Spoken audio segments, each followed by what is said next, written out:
Well, good evening to all of you joining us on the Marcia Week show this Friday evening, the last day of May, May the 31st. My goodness, would you believe that 5 months of the year have already gone? And we're moving into the 6th month of June, traditionally viewed as the beginning of the hurricane season. But we've been praying, my friend, we've been praying and God is going to look after us in this country throughout the next several months as he always has. But we're at the end of another month, going into the end of the first half of the year. Time has just flown by. It reminds me of an old song we used to sing at Christmas time. When I was a child, it used to go, time is flying, have you done your Christmas buying? Time is flying, soon it will be Christmas Day. Well, I tell you, time is really flying. And so it's a real pleasure for me to have the time and the opportunity to be with you tonight. Of course, I bring you greetings from Marcia and Dave. They're otherwise disposed this evening, and I have the honor and privilege of filling in with them and joining with you, and having the honor of you allowing me to host the show tonight. So welcome to the loyal opposition and what I could probably call the coalition of the righteous.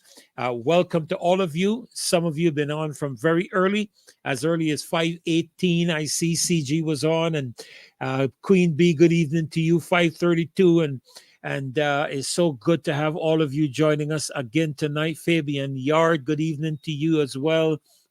Janitha Calendar, good evening to you. And Born Again 48, welcome.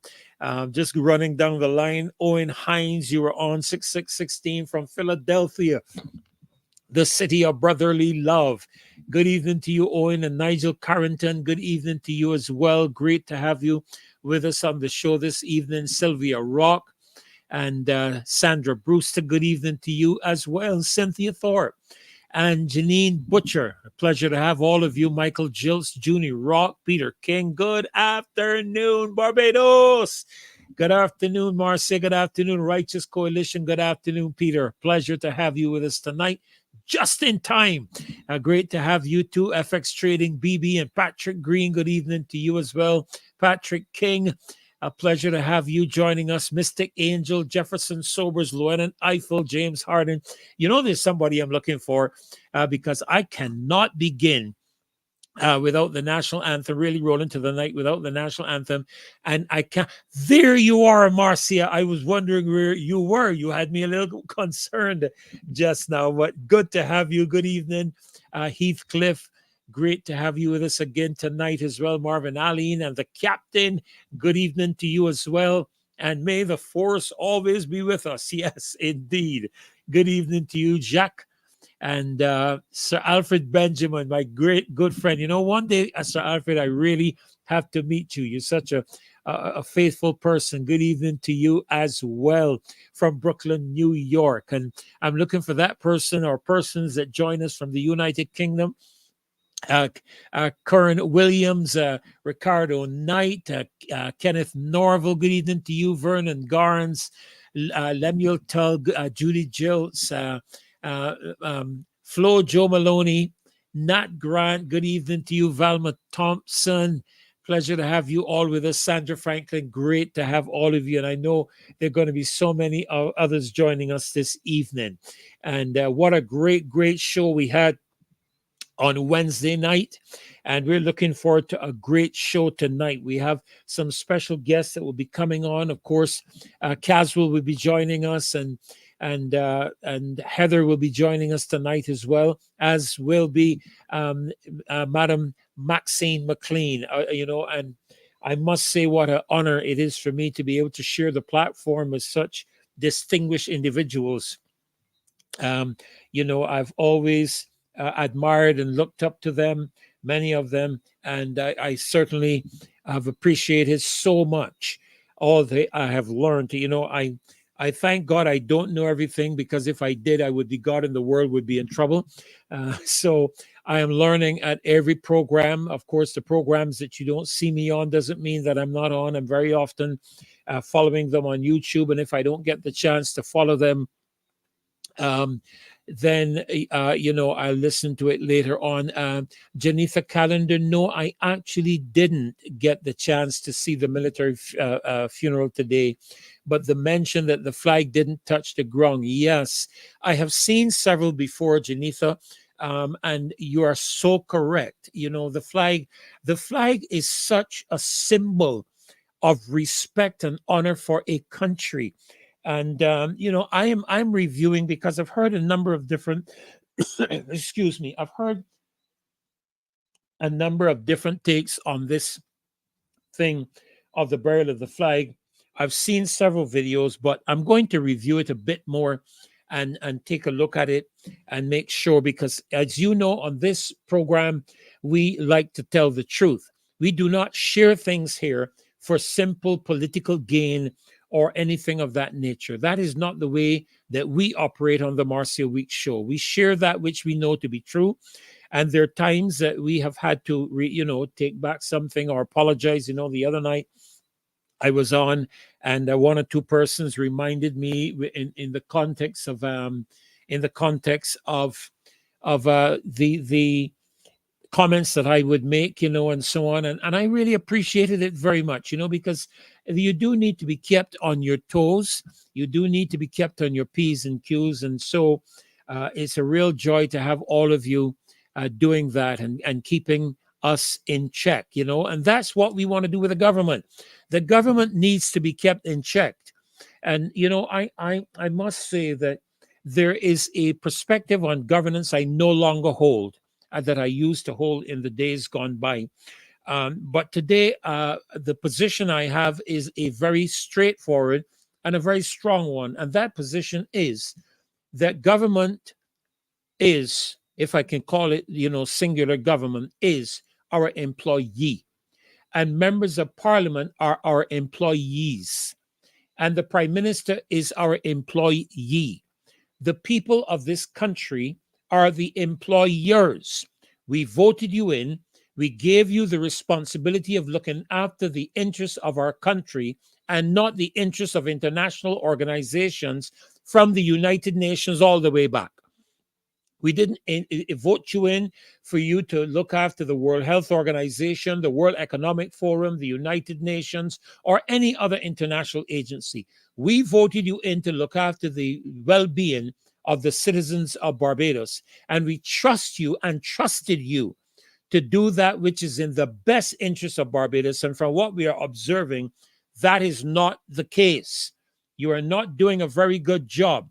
And in terms of that, the matter that you campaigned on, the aspects that you campaigned on in 2022 were transparency and accountability. That's what you accused the last administration of. You said that they were not transparent, and you said that they were not willing to be held accountable. Yet you in office have done the same very said thing. Now, when somebody does that within my circles, we call that a hypocrite. And that's what you are, because if you're not prepared to experience the same thing you demand of others, then you are a hypocrite. There's that golden rule. Remember that golden rule? Do unto others as you would have them do unto you. And I've always believed, as my mother said, what goes around comes around. And there's going to come a time that you're going to be in opposition. That's going to be pretty soon.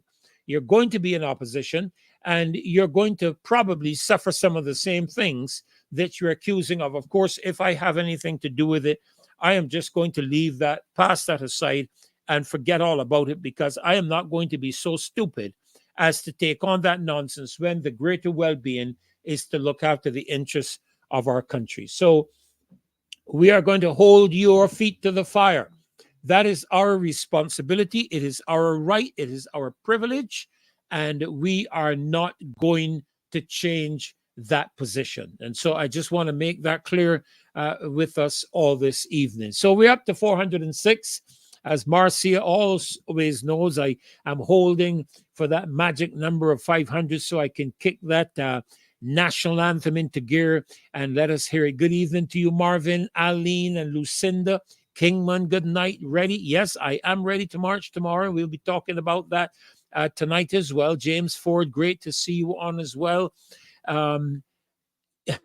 Yeah, if they didn't get rid of the Senate, would be a better place. You could say that again, but I am keeping my eye on that magic number, Marcy. All right, that magic number 500. I got a couple of minutes.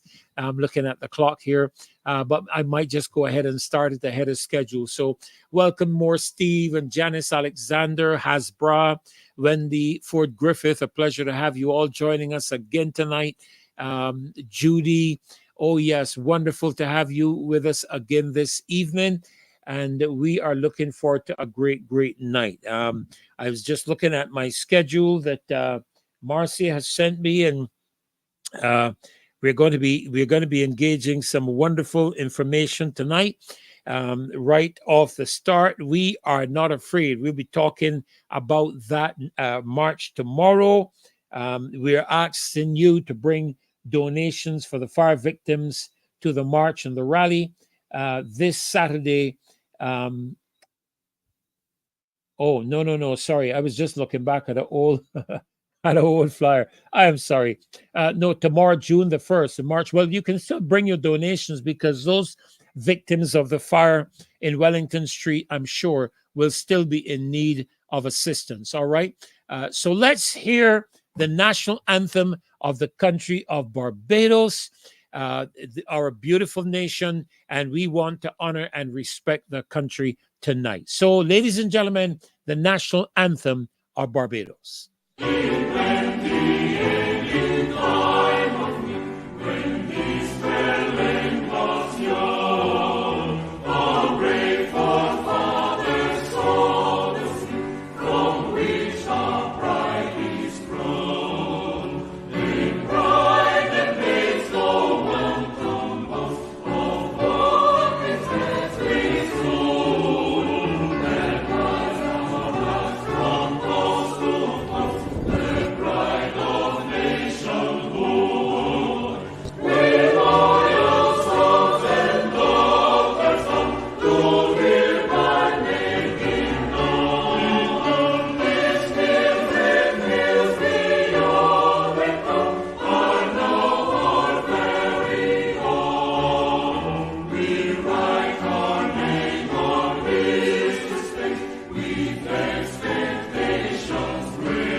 Amen, amen, amen. Wow, wow, wow. I tell you, I am so proud of my country, Barbados, and my people, all 280,000 of us. And you know what? I want us to say there are three things about our country that we honor and respect. Our first is our flag. Our second is our national anthem. And our third is our national pledge. And I want us to say that national pledge together. Would you do that with us? All right, let's say it together. I pledge allegiance to my country, Barbados, and to my flag, to uphold and defend their honor, and by my living to do credit to my nation wherever I go. Wow. That is because I am a very proud Barbadian. Now, there is a good aspect to pride. Pride has a couple of definitions. One is an overestimation, but the other is a proper estimation of one's self. And so we can now continue, yes, Marcia, with our fireside chat now that we have respected our country and our national symbols and our national anthem. And I'm so glad, yes, I did see that, Lemuel, a whole big set of Fiora in the United States of America concerning the flags that are being flown upside down, one at a Supreme Court justice's house. I did see a lot of that. You see, there is something about our flag. And, recently I was in a meeting and the persons were talking about how our country has been compromised and how our country's security has been breached. And, we really must say that our morals, our values, our traditions, our culture. You see, people think culture is all this walking up and dancing and putting on skimpy clothes and grabbing things and flying all up and down the street. That is not culture. Culture deals with the belief systems, the values, the traditions of a society. That is culture. And we have a lot of our culture that has been breached. And we now have the responsibility of repairing that breach. And we are going to fix that breach as the people of Barbados. If the government is not going to do it, we, the citizens of Barbados, are going to do it. Why? Because we love our country and we are members of the coalition of the righteous, the loyal opposition. Well, my first guest is in the studio. I want to bring her in right away because I haven't seen her for a while. That is, I haven't shared with her on a show together with her for a while. I have seen her on the show. I have listened to her on the shows where she thinks I may not have been paying attention. She is sadly mistaken. I have listened to all that she has had to share. And it's such a wonderful pleasure to have you joining us, Heather. I hope you're ready because here you go. And in you come. Good evening. Hello, Freddie. How are you doing? I am absolutely wonderful. I'm doing well. Good, I am keeping in good spirits because, of course, you heard what the national anthem said. The Lord has been the people's guide for past 300 years. So, I mean, with him on the people's side, I am in good spirits. All right? Wonderful. I'm in really good That spirits. is so good to hear. Yes, yes. And welcome. Good evening. Good evening. Thank so you. nice to Good have you with us evening. tonight. And good evening to everybody on this show. How many people do we have at the So moment? far, we have 550 here on the show, I guess, between, YouTube and Facebook, in the ballpark of 550. Yes. But it's going to be growing. I can assure you it's going to be growing. All right. It always does. Wonderful. And I have to share my screen. So can I go right ahead? Yes, you can go right ahead, jump in with both feet. And I don't know how to do all that stuff, so I hope you know. Right, hold on. I did it the last time. Let me see. Present. Yes. I can get mine done, but I can't get yours done unless you send it to me. So I hope you know what you're doing. Oh my goodness. All right, let's see. Okay, let's see. Present. Yes, but it's not giving me an option. Or let's see, new tab. Share. Are you sharing your screen? I think I'm seeing something there. Let me add to the stage. Is it that you wanted to put up? No. Not that. Okay. Can you see? actually, hold on. I have it here at the bottom. Can you see this one?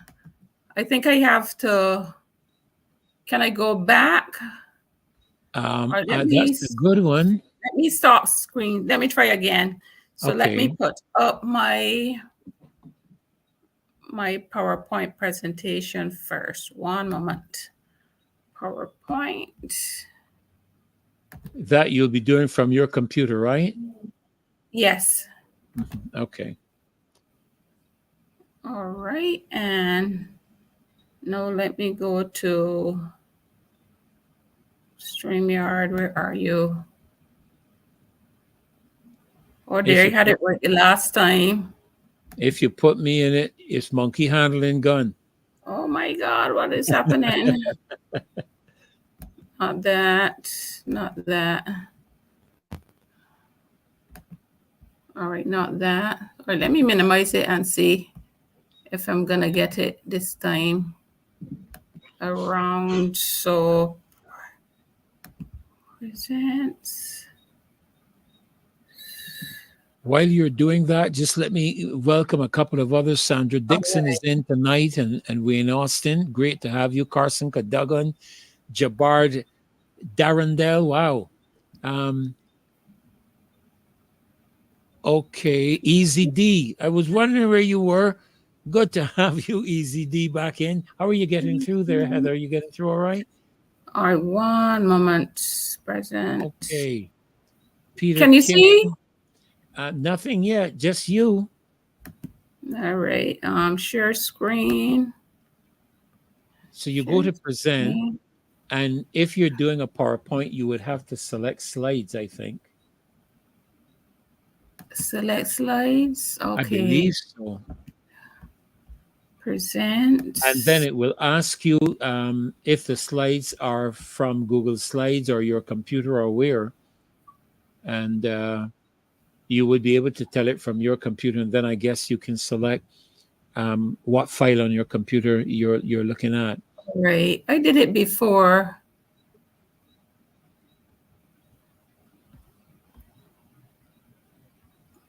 Well, I see Caswell is in the house as well. You know, he is a tech master.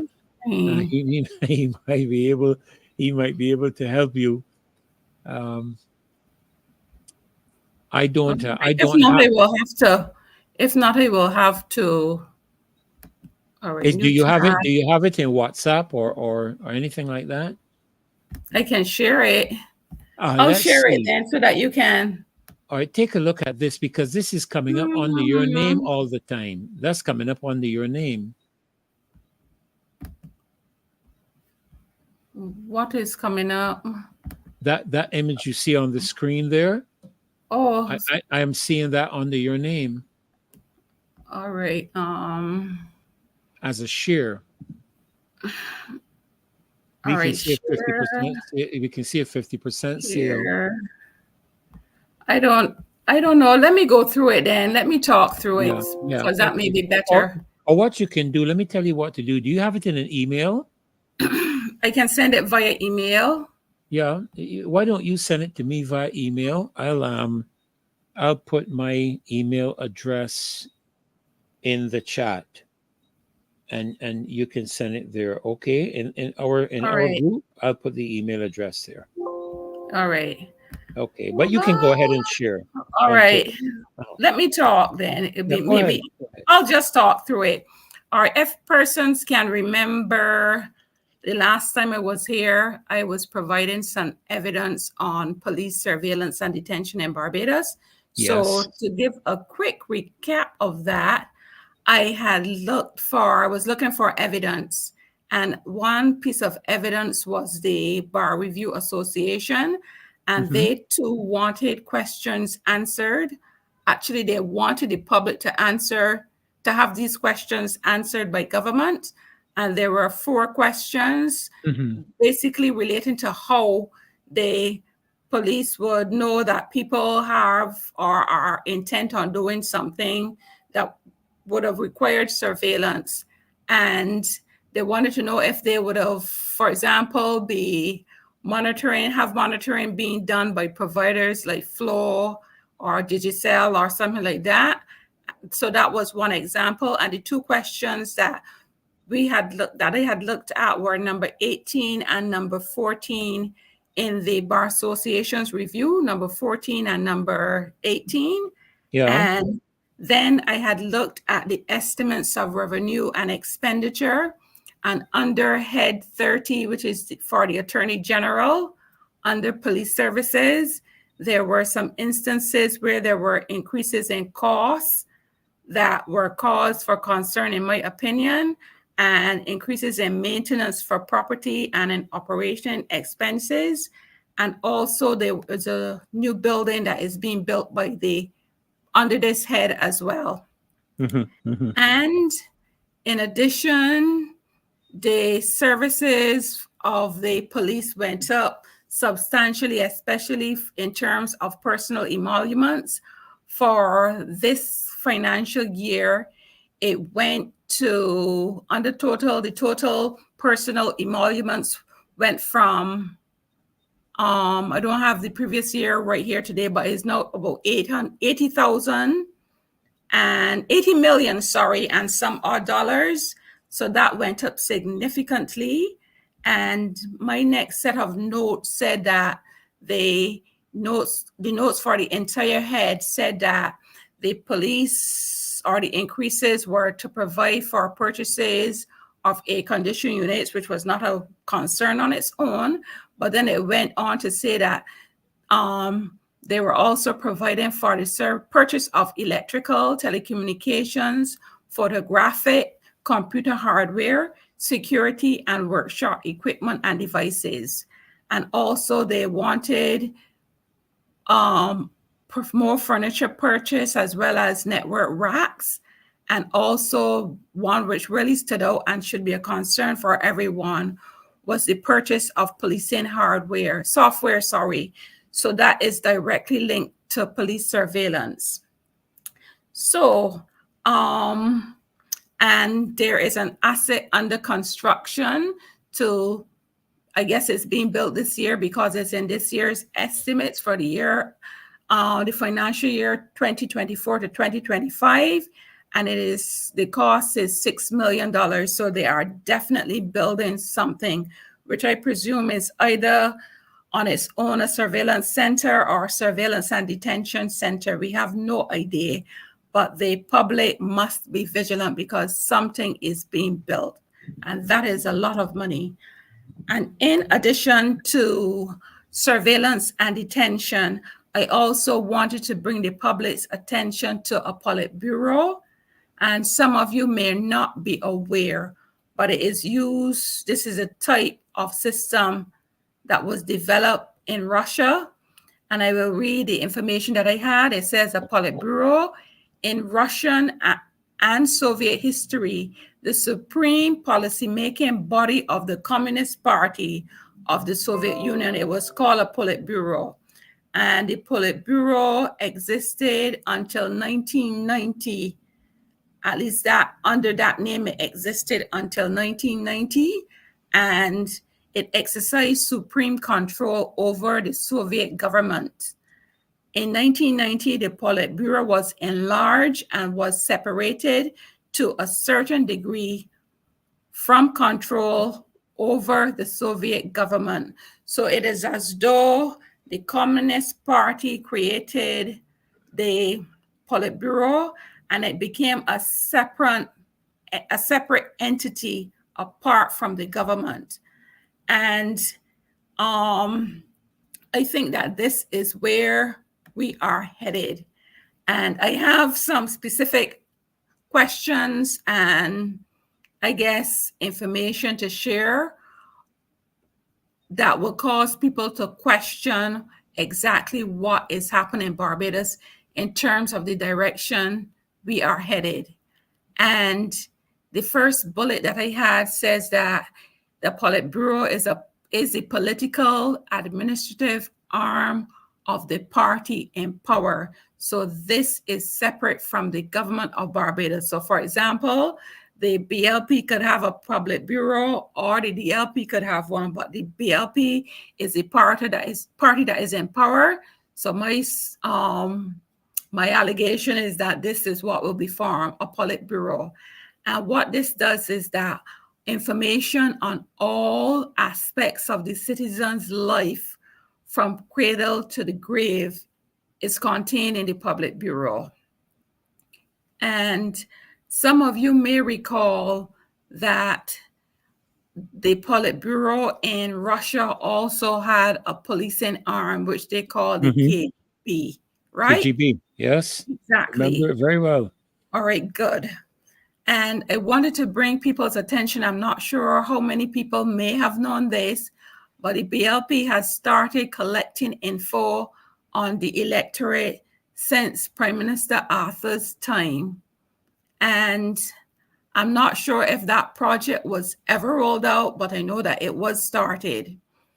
And what was supposed to happen was that each person who was contesting the each constituency's representative, whether I guess from whatever the party, from their party, would have access to people's information in terms of voting history and things like that. But I believe that this is now being expanded to have people's information, for example, from, you know, that the government has recently had people's cards linked, their ID cards linked. So the government has that information.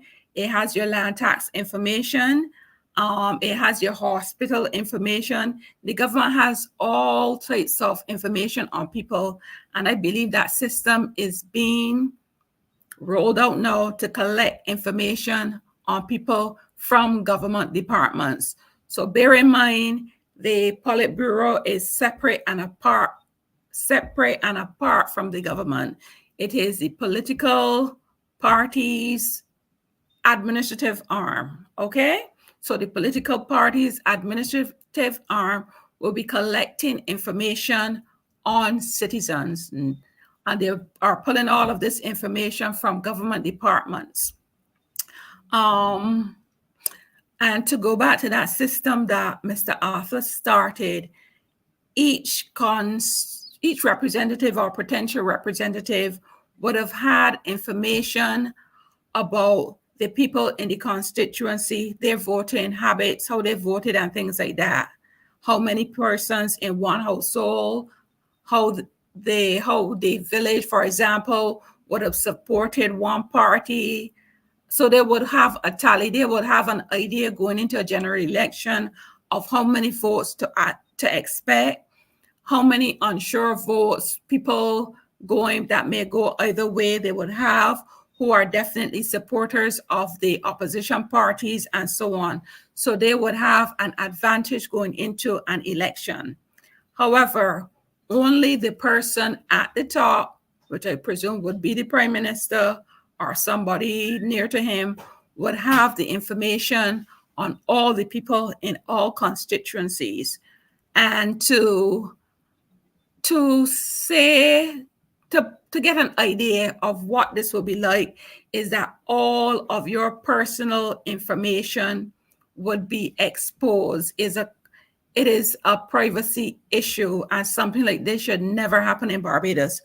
For example, you know, when we go on the internet and Facebook collects information from us based on what we do, it is kind of parallel to that. But only thing is the government collecting all of this information. Also, let me go to my next slide. So I'm not sure but it is alleged that government is expanding this mechanism that was started by Arthur to get all of this information belonging to the electorate, but in general, everybody in Barbados. So therefore, with this knowledge, the party that is in power, the political party that is in power, cements its authority over the people. They have all of your information, and they strive to create a one-party state, as in the case of what has happened in China and in Russia. And I'm saying that the three things go hand in hand: the establishment of a Politburo and surveillance and detention, because those are the other mechanisms that are used to control people. And we know that there is no opposition party in China. There was a opposition party. There is an opposition party in Russia, and the leader was killed. I think it was last year. I think it was last year that he was killed. So it is a really dangerous thing, the direction that Barbados is going, to have that cybercrime bill. Everything that I mentioned here can be attributed, can occur if the cybercrime bill is successful and passed and ratified and become a bill. Become an act. Excuse me 1 minute. Well, we saw that happen in Guyana, to the best of my knowledge. I was watching the program on Wednesday when they had that gentleman on from Guyana. And of course, I think we've heard now that a gentleman who hosts a show in Guyana was arrested on the basis of a comment that somebody else made, who called in on his program. He did not make the comment, to the best of my understanding. He did not make the comment. So you could imagine what would happen on a program like Brass Tacks or any of the call-in programs for that matter. Here in Barbados. All right. To go on, I will just give a brief look at surveillance in China and Russia. And people are closely, these two societies are closely monitored societies. There are cameras on every street, in stores, everywhere you go. You will be on camera. Your activity is being captured, and there are firewalls for cyber traffic on everything that comes in and goes out of the country. So there's somebody looking at everything that you do online, and your digital ID is connected to your bank account, so the government can prevent you from accessing your bank account, from spending, from getting services, things like that. In addition, there is universal income. The government decides what your pay is and how much you should get, regardless to whatever for example, we know that people get different salary scales and get different payments. For example, a policeman, if there's a policeman and a doctor, the doctor is supposed to get more income than a policeman. But in I think it's in China, they have a system of a universal income where basically people get about the same salaries or so. So in essence, it is total control over not only your social, your economic or political life, but every aspect of your everyday life is under control. When there is a Politburo, they are running the show. So the political party is running the show, not necessarily the government. All right, and to take a brief look at detention centers. We saw that, Heather, we saw that here recently when persons of high office in the Chinese Communist Party met with members of the Barbados Labour Party. Correct. They did not meet with the government of Barbados. Exactly. They met with the Barbados Labour Party. Correct. Yes, you're absolutely correct. All right, and to go on to detention centers, I don't know how we can sensitize the public that that bill must never come into existence in Barbados, because these detention centers is like a facility that have doctors and nurses and policemen. It's like a structure of its own, and they have torture chambers and a morgue. So you can imagine what the possibilities are, the possibilities that can happen as something like this is built in Barbados. And it is a very serious matter. And I hope everyone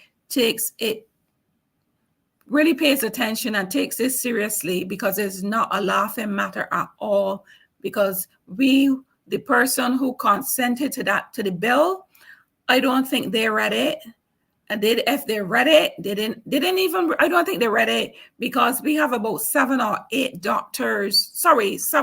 lawyers in the House of Assembly, and they should know that a magistrate's court is not an independent court, that it can't give sentences higher than a specific amount of years, yet the bill mentions 7 years. So I don't think any of them read this bill. So if they didn't read the bill, they have no idea that it will lead to a creation of a detention center, and we will be leading the youth, people in Barbados in general, to be susceptible to conditions in detention centers and possibly agreeing to their death if this becomes an act of parliament.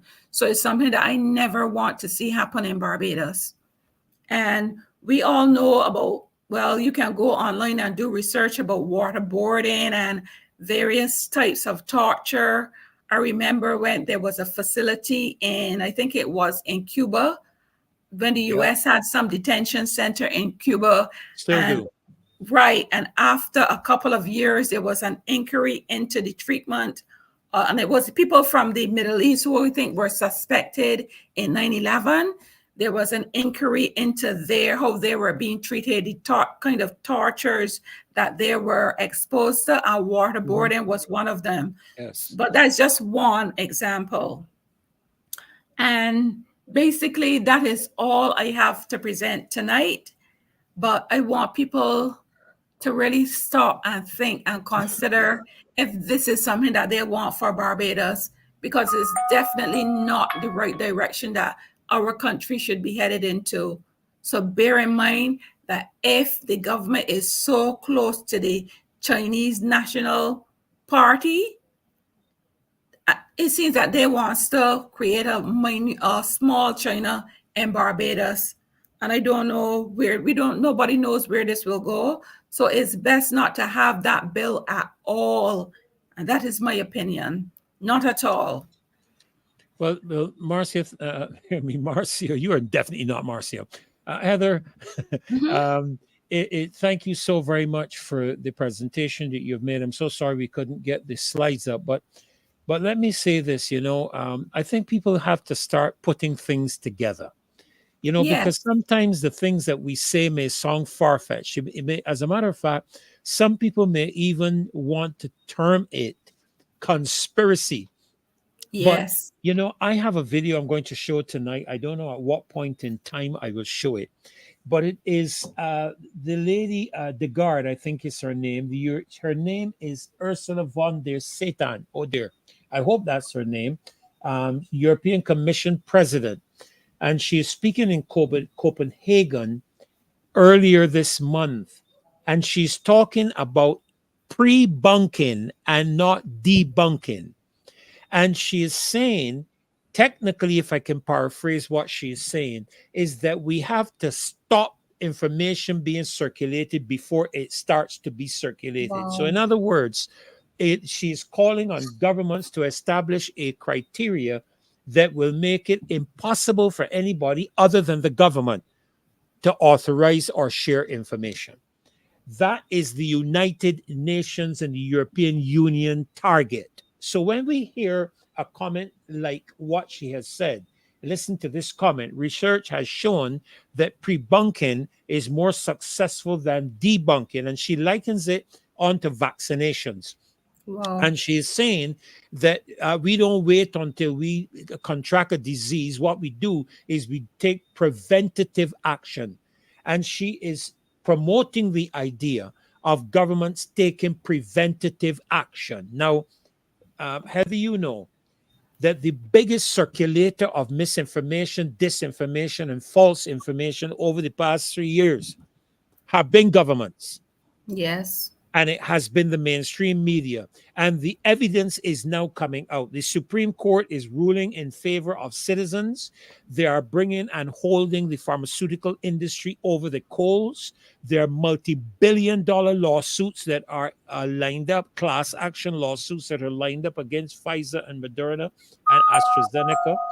There are a whole number of things that you can put together and see the direction that the leaders in the world want us to take our nations. Now, I think you would have realized that Grenada is the first Caribbean country to sign on to the cybercrime cybercrime, what do you call it, from Budapest. The treaty, The yes, treaty.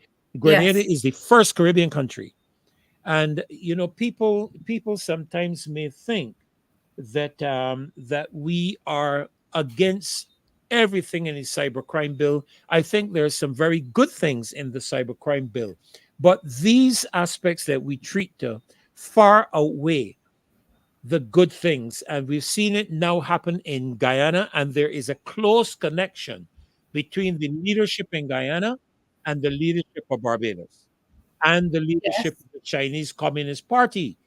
And so when we see these things happening, it does not make what you are expressing as far-fetched as some people think. Yep.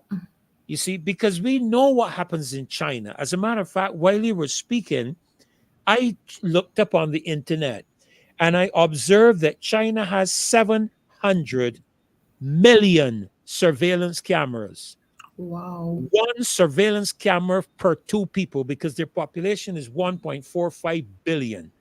And they have 700 million surveillance cameras.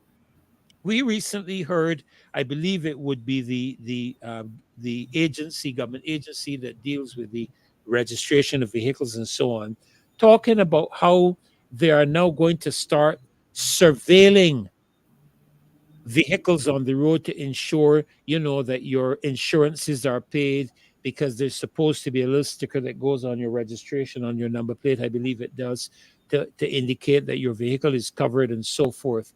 Not at all, Emerson. And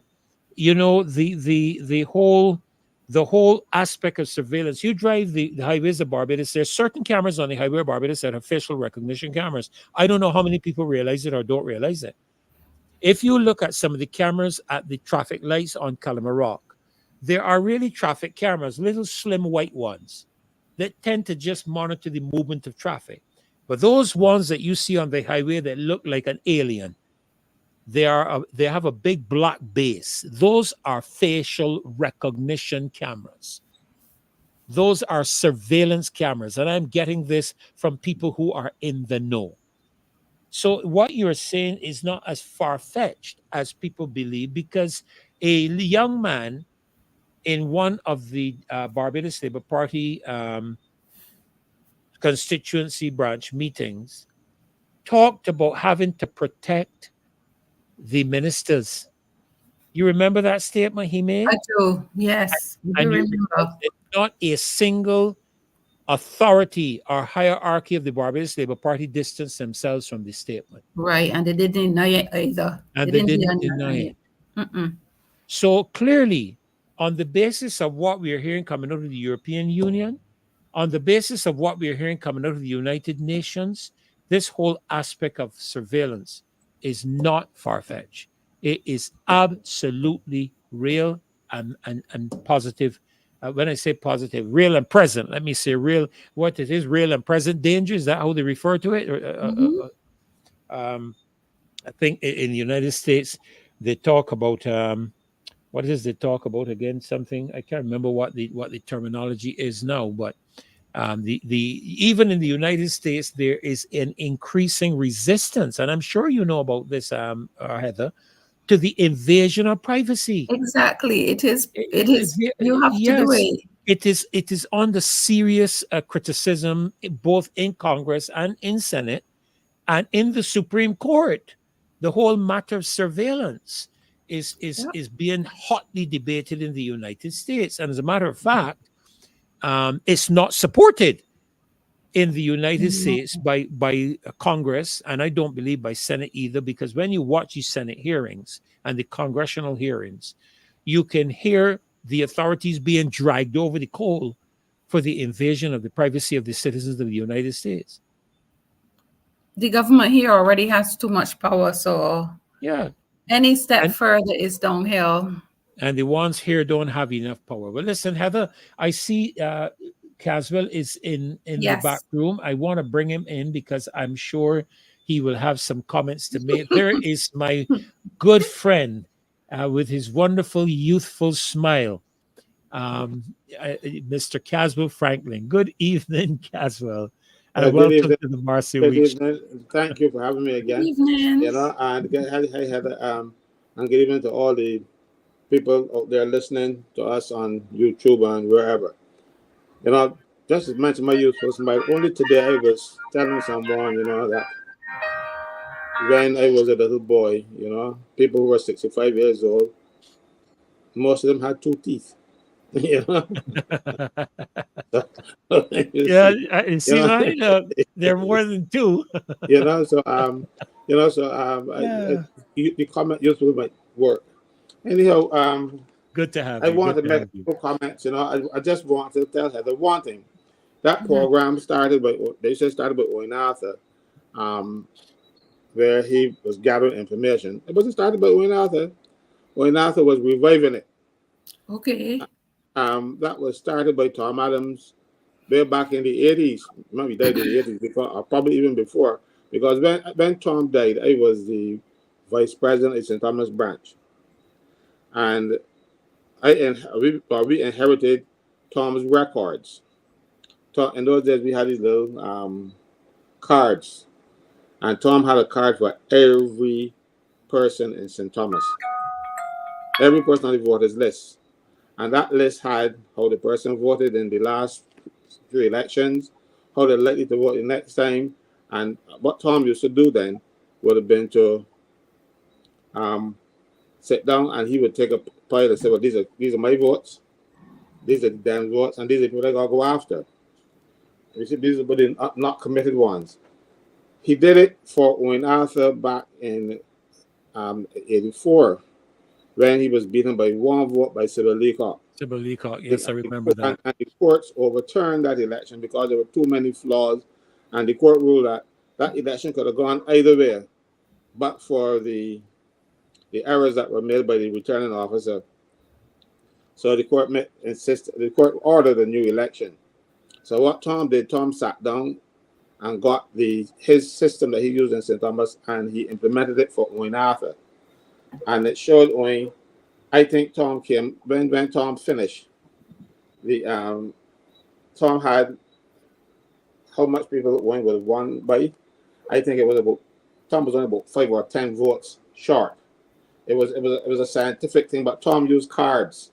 You know, people using computers. We didn't have a lot of computers back in those days, but so only saw the benefit or the value of that system, and it worked for him back in 1984. Mm-hmm. So he was then probably trying to re-implement it to see how best he can get it done. But it worked for Tom on paper. I remember Tom had for one man, he said, this fella in 1960 something, he's a dem. 1971 that then came on. Then he says in 1981, worse than ever. Meaning it was worse than ever, and that was true because I knew the man. You know. Anyhow, Freddie, let me just talk about the bill, cybercrime bill. Because I was listening to your comments and Heather's, and you mentioned the Guyanese situation, and we should all be very afraid. Yes. Of what happened in Guyana, because as you rightly said, the guy who was arrested was in a position like Marcia. He had a show, and some person called in on his show and made some comments, and he was charged. But he was charged because he caused or likely to cause whatever problem they're complaining about, you know, the fear and all that kind of thing, Prime Minister. We have that same language here in section 19, clause 19.3. It's in an act yet. If it's an act, it becomes a section. When it is a bill, you say clause. And in 19.3, it says, let me pull it up here, 1, 2, and 3. A person who intentionally uses a computer system to disseminate any image or words, not caring whether they are true or false, and causes or is likely to cause or subject a person to ridicule, contempt, embarrassment, is guilty of an offense. You see that is likely to cause, causes or is likely to cause. So it doesn't say that it actually did it, actually caused anybody, any of those things. Mind you, causing a person embarrassment, I think, not a big thing. If I was really embarrassed, go home and get a little coffee and bring it down and the rest of the night. But this likely to cause is what got that man in trouble. That's what got him arrested and charged before the court. So it is not as simple as you see this the likely to cause thing here. Those words have great import. So that is what we got to be careful of, you see, because thankfully, I don't want to say thankfully because it sounds like I'm happy that the man get locked up, they get charged. But it opened our eyes to see how dangerous this bill can be to people like us. Well, in this case, like Marcia, because if I come on here and I say something about the Prime Minister, and it is likely to cause her embarrassment. Because suppose I come on here and say that she's not a real lawyer, and she's getting embarrassed by that, I can be arrested. And so too can Marcia. Because she uses her system, and she allowed me to use her system, that is likely to cause the Prime Minister embarrassment, or that cause her embarrassment.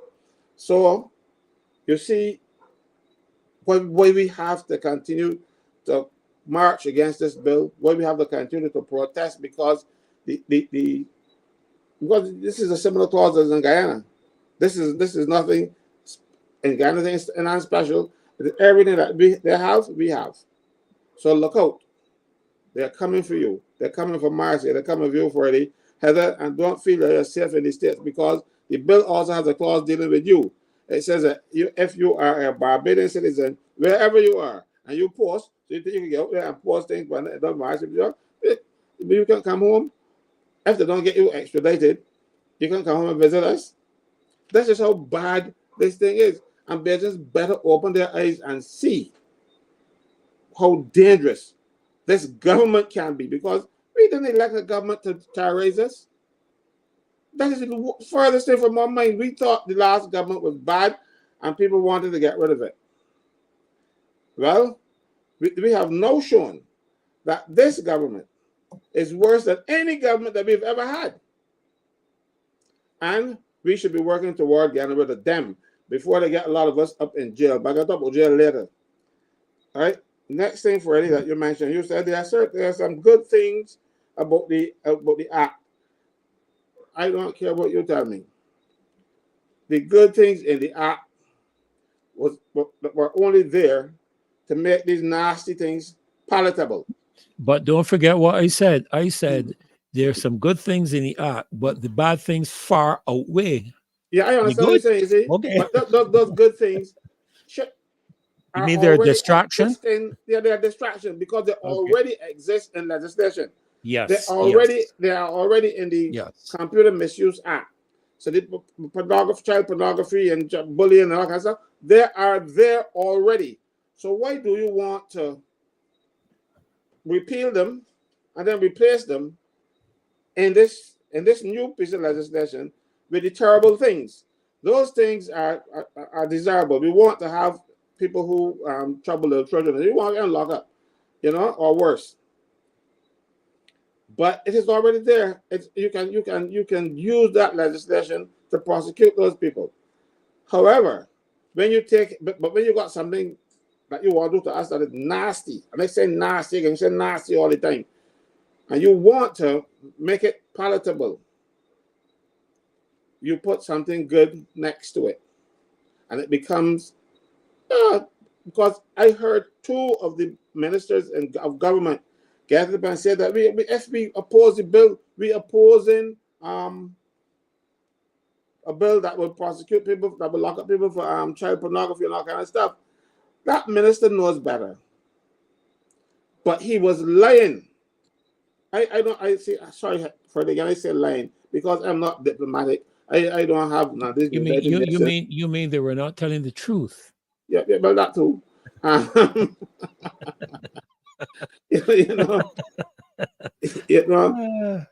So and then the thing is, one thing about I don't like liars, but I can forgive a liar. Neither does God. If he says something that he believes to be true when he was saying it.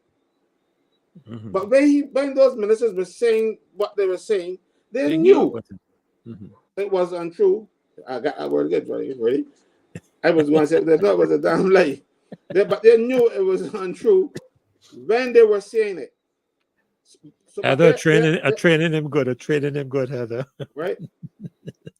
But you see, they think that they can fool people, and because most people don't read, yes, they listen to what these people are saying, and they got the media all wound up and wrapped up and stuff. So you will hear it on the radio, then you will hear people calling on the calling program and saying that we're talking nonsense because the minister said something. When the minister says something, you got to take it with a pinch of snuff, not salt, because nothing really useful for any other than clear sinuses. And but she snuffed recently. But but Caswell, one of the things is I believe is because down through the years, we have trusted our politicians.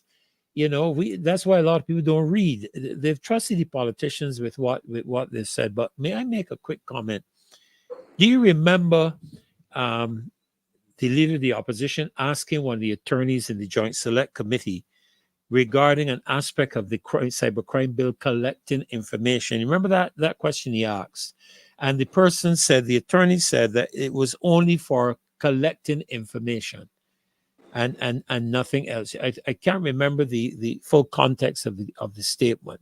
Do you recall that? Yes, I remember something to that effect. I didn't, as I said, I wasn't following very closely because I had a thing, but they were trying to backpedal from the whole aspect you of don't what we collect were saying. Anything just for collecting. Just for collecting, exactly. Unless you like me when I was a youngster, I collected stamps, and foreign coins. But that was the sake of collecting because I really didn't do anything with them in the end. Well, I might just sold some of them, but that was a lie, and the problem is that I feel this government has a default position of lying. They lie first, and then they probably something. After they tell the truth, it won't cause any harm. They lie first, and that's the problem I have with them. And most statements you get from them, they will come. Like for instance, we have a minister responsible for the prison. He come out and make statements, then to say, and then they come back later on and try to fix up the statements that he made without checking first. I tell you, they got a default position. The default position is to lie first and ask questions there. And if the lie works, well, so be it. Because I don't understand why they are working for you and me. They are our employees. They are our agents. So when you are working for somebody, you report back to the person truthfully. If you are my agent, Freddie, and you come back and tell me lies, I would fire you. So the people in Barbados has every right now to fire this government. All we want now is the opportunity to do so. And that is where we are right now. They lie, they trick us, they do everything. They had to do everything possible to deceive us. And I don't think that's what we voted for. You see, we voted for people who turn out to be evil. And not expecting evil, but we got it. When I say we, I mean the Barbados, because I did not vote for them. Honestly, I didn't. And I voted for one of the contenders for the crown of George Creek. I live in St. James, so I say no more. All righty.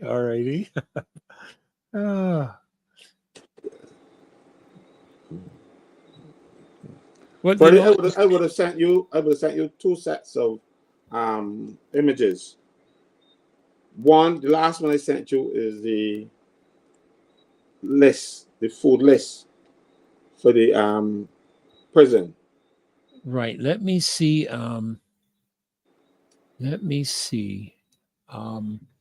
I have 2. I do. Which one? I have a price schedule, and then I have a schedule 2. I'm going to try to put it up, and you can tell me, is it this one that you see here? Do you want to? Yeah, that is the first one. That's page 2 that you're showing. Yeah, that's page 1, and there's a little thing above that says legumes. There's a one before that says legumes. Yes, there we go. Yep. I can go into this here right now, Freddie. Yes, yeah, you could go into it as soon as you can, because I have a another segment coming up in about 20 minutes. Okay, good, Bill. I don't think the total that I have will last 20 minutes, because you remember a mother came on the show and she pointed out what her son in prison was being fed. Yes. And I was able to confirm through my sources in prison, inmates and officers, who agreed with everything that she said and added more. I was even provided with the supply, what the prison is supposed to be ordering, and this is a yearly basis. But I had the list for 2021, and when I pointed this out to prison officers, they said to me, "Caswell, what nonsense you talking about? Where you get that from? We don't see them things up here." So I want to post the list, and like I start reading through them. For instance, here, like if you look at it, it says at the top, legumes, and it says weekly 2 bales, and for the year 104 bales. Peas 3 bales, 156 bales. Lentils 3 bales, 156, and vegetables, onions 2 bags, 104 bags a year. You just keep going, keep going. Good now. Poultry, and you're supposed to get 700 eggs a week for 36,400 eggs. They have not seen eggs in months, right? They don't see those things. Cornflakes is another. If you get cornflakes, your parents got to bring them for you, all right? They get a lot of spaghetti. They get a lot of rice, and of course, there's flour to make the bread. Continue going. These things, you got things like white potatoes, raisins, and got some coconuts to help make this sweet bread if they get them. Keep going. Apples, small, 9 single. Oranges. The fellas get an orange the first time in 3 months. A day last week, 1 orange in 3 months. You got Morby and stuff, and you're lucky if you get these. So I'm asking, what is happening to these supplies that is supposed to be ordered? Is this only for sure to give the impression that people are getting, the prisoners are being well provided for, or are they being ordered but not reaching the plates of the prisoners? We need to know these things, because people might feel, oh, it's the Bangor Mary, fellas don't see none, so, canned juices, you're lucky. I want to know, is this just for sure? Because let me tell you what can happen. This list can be prepared, and all intents and for this for sure, but the government has no intention of funding it. You put it there, and then you do not order these things, because these are out for tender. So a person who wins this tender is supposed to supply these commodities to the prison on a weekly basis. If they are being supplied on a weekly basis, where are they going? They're not getting in to the kitchen at the prison. And I don't understand, if a person tenders for it and he gets it and he wins the tender, why would he not provide the food? That could be a possibility, that they provide the food and he wasn't paid, so he hold back. There's too many things. Apparently, the lady just what she said. Good night, Calvin. If the prisoners get anything besides food, it has to come from money the relatives put on the canteen list. So these things like cornflakes and all kind of stuff, the parents or the relatives buy. And that's why prisoners get beat up. Because if your parents send more for you, and the Sabbath fellow parents say, I don't send none for him, and he's stronger than you got supplies. If you're a stronger fellow. So wait a minute, Caswell. Are you telling us on the show tonight that the schedule that you just showed us is what should be purchased and provided and supplied for the prisoners at Dodge? On a weekly, a yearly basis. And you're saying that those things are not happening at this time? These things are not happening. The prisoners get rice and macaroni, alternating. So all these things like the white potatoes and all kind of stuff, figments of the imagination of the people who created this thing. Right? So the funding that has been laid in the estimates, I am not an expert at this, but there must have been funding laid in the estimates for the purchase of these things at the prison. Must have been included in government's budget. What happens with that money if these things are not being bought and supplied? Where's the money? The money would go back to the treasury if it isn't, mind you, that's if it is sent to the prison. Because the money that you see in the estimates there are not handed to a government department one time. Yeah, understood. You used to get quarterly allocations, and then eventually you get monthly because when the government on the shoestring. So it is very likely that this is well intentioned but not real. And the thing is, you cannot lock up people in Barbados. I don't care what they have done. They're still God's creatures, and you cannot treat them like this. One thing being the fellow back to prison, you should come back up big and strong, No, the fellas are puny and bony, going in one way, coming back up the next. Like you put them on a diet. And this diet, as I said earlier, people were on hunger strike in order to get proper food. But of course they wouldn't say this, and they would not even acknowledge that it happened. But prisoners were on hunger strike in Barbados to make sure that the food that they gave, all they were drinking for a week or so was water, because it reached the point where they could not eat the swill, and I call it swill, that was coming out of the kitchen of Dodds prison. The people who cook in the prison, they don't know how to get 2 barley loaves and 5 fishes and mix and spread them around. They have to use what they got. So is it Amnesty International that's supposed to the families reach out to an international agency? Is it Amnesty? Amnesty International that you can report the ill treatment of prisoners to Amnesty and they investigate the matter? Right. Yeah, because right now I'm getting a WhatsApp message that says they have to buy soap, cream, toothpaste, Morby. Mind you, they got Morby on this list. Yes, I saw it just now. I'll put the list back up. Time, boxers, slippers, vests, etc.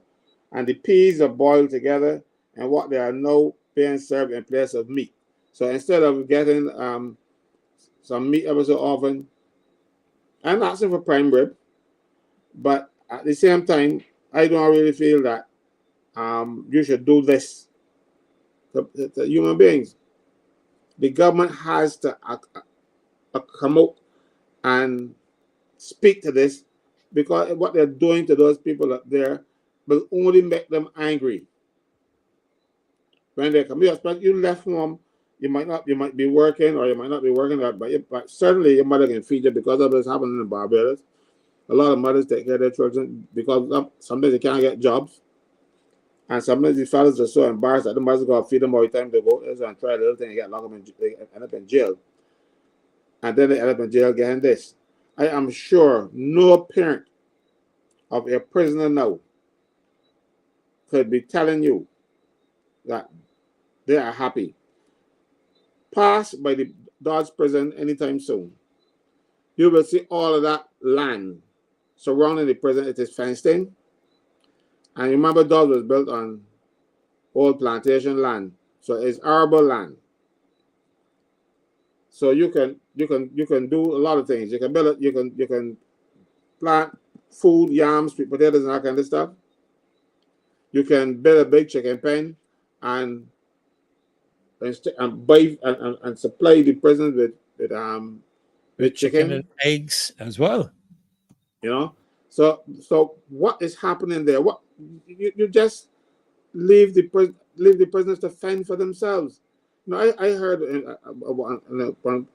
in Guyana, some people tell me if you got a family in jail, you better get food from it. You ain't get none.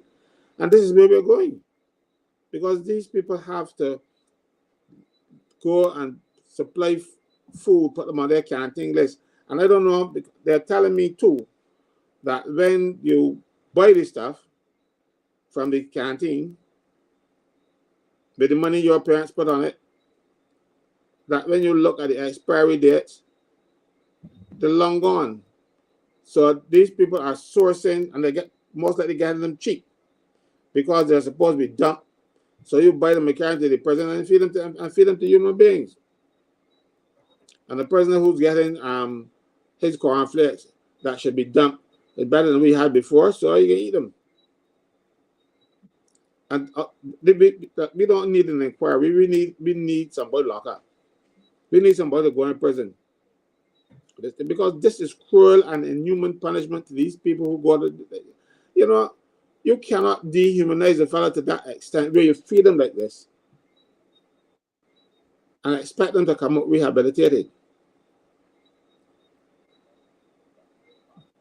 You know, the prison has a workshop where they fix vehicles. Mind you, they fix vehicles for people who then turn around and get these vehicles up to scratch. They call them reconditioning vehicles and stuff, and then sell them, and the prison don't see a cent. And the people who fix them don't see a cent. It is wrong. Our prison is in dire need of reform, and something has to happen. The politicians cannot sit down and shut their mouths and hope that this will go away. It will not. But when you feed them, when you buy, you got this kind of fancy price list, and you want people to tender for the supply of these things. And then look, the only thing they get rid is corned beef. Corned beef and their food, something peas. You make peas. You make the peas become the protein. You make okay. Some people like peas. My wife don't eat meat, so I can understand people not eating meat, but that's her choice. You can't just lock up a fella and not give none. Right. Well, I'm looking for Maxine. She's supposed to be coming on, but I'm not seeing her on yet, Caswell. But I'm just wondering if you could, because I think you were also looking at making reference to the matter, the BRA. Yes, I would have sent you a series. Yeah, you sent me a series of pictures. At least until I see Maxine appear, because she's supposed to be scheduled to come on, but I'm not seeing her yet. So why don't you take the opportunity then and just move quickly into that? I'll try to see if I can bring up the pictures.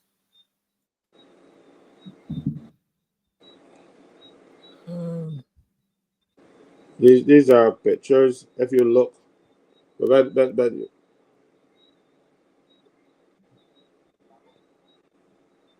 I don't know you'll have much time now to get in, because I'm seeing that lovely lady, and I'm sorry, boy, but I'll do what you need to that, do, and we have time in the end. I will get to these. Yeah, because once that lovely lady appears, you know, two of us shot. That's the end of that. We got to make way.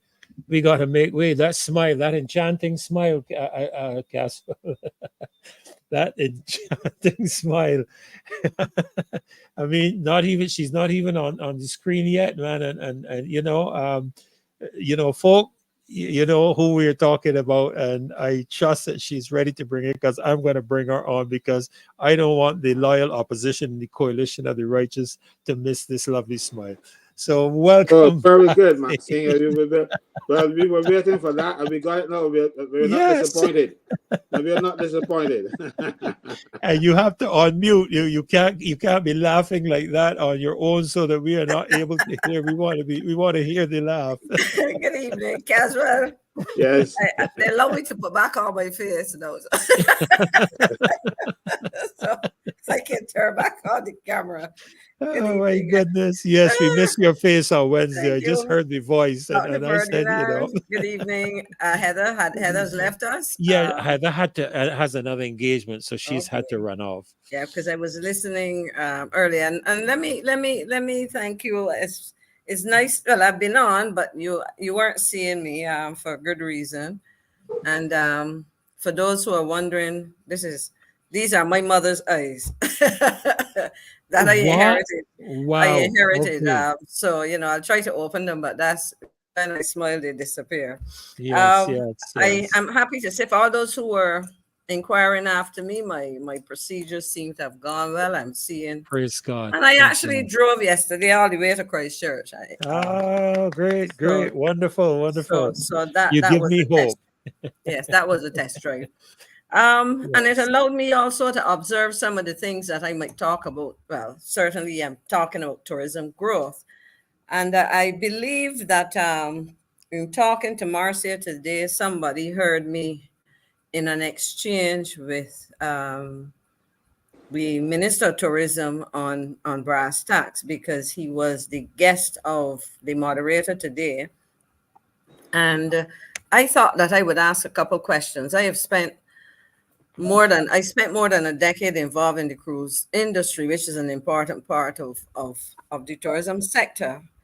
And for quite some time, having been involved, I would say, from what I would call the beginning of what I would describe as the then new era of cruise tourism, I have seen how Barbados was out front and so on. And then I had the opportunity last year to do a cruise which took us to about 8 destinations.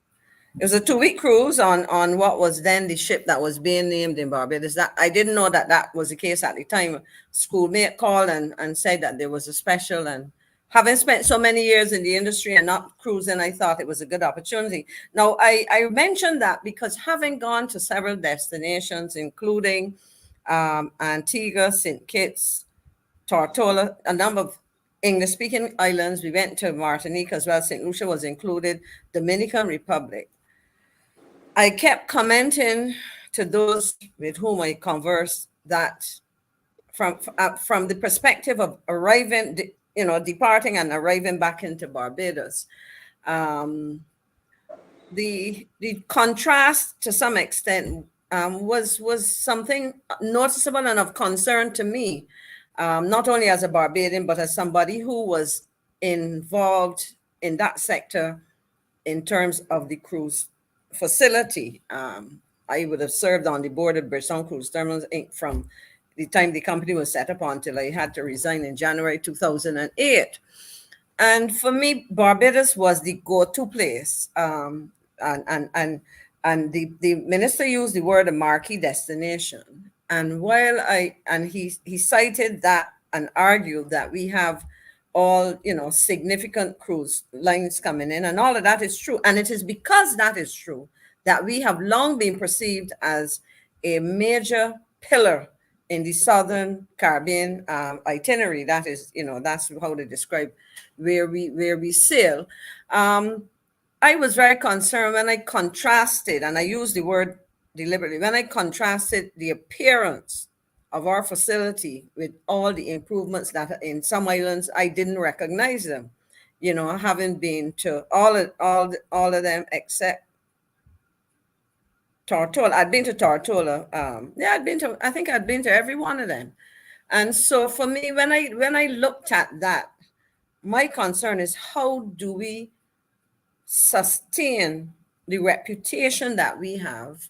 how do we also grow the industry? And I will explain when I say grow the industry in a minute. How do we retain that respect that people have long had for Barbados when it came to cruise tourism? Yes, we are a mature destination as a tourist destination. Generally, we've been out there before a lot of other countries, but because we really have to work hard to ensure that we maintain that reputation.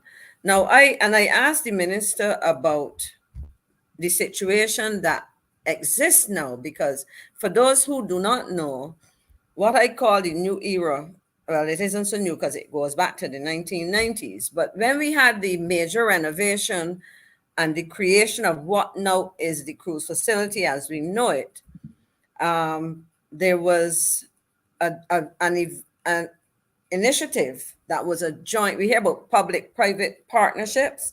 That was an excellent example of such a partnership. The government, through the Barbados Port Authority, as it was then called, is now Barbados Port Inc., along with major players, you had some large retail operations, and I can call the names because that's a matter of history. The Goddard Group, Cave Shepherd, they had some operators inside of what was the traditional arrival, facility. And so what they did was to provide an opportunity for these companies to invest. And how people like myself got involved was that we were allowed, the public was allowed to buy shares.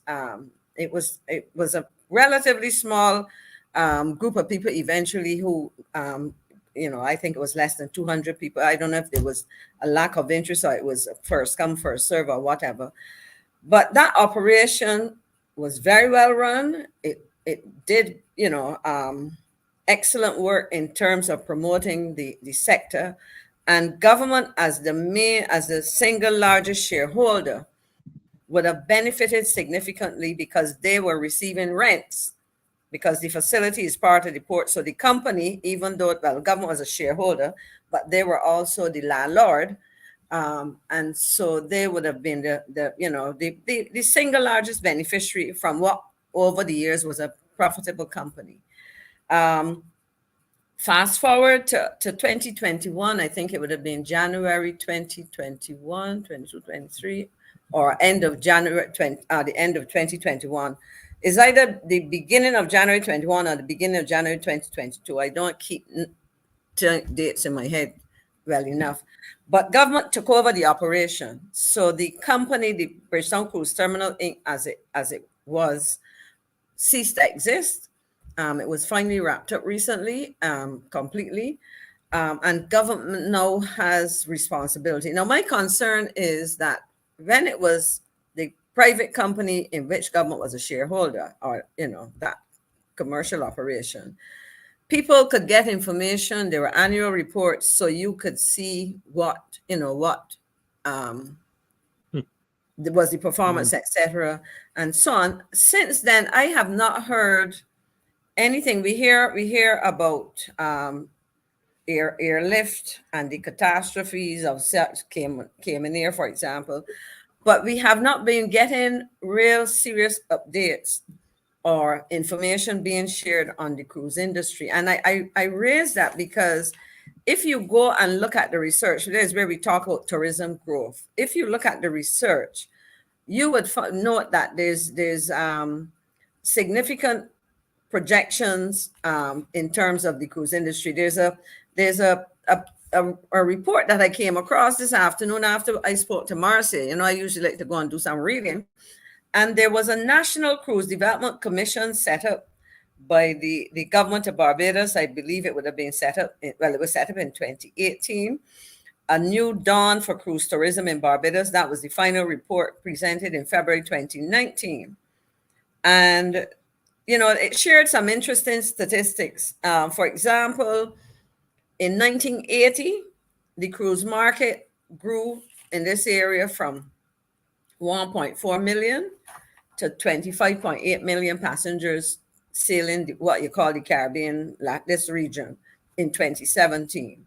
Now, if we project growth in relation to the number of cruise ships being commissioned, constructed, and put on the water,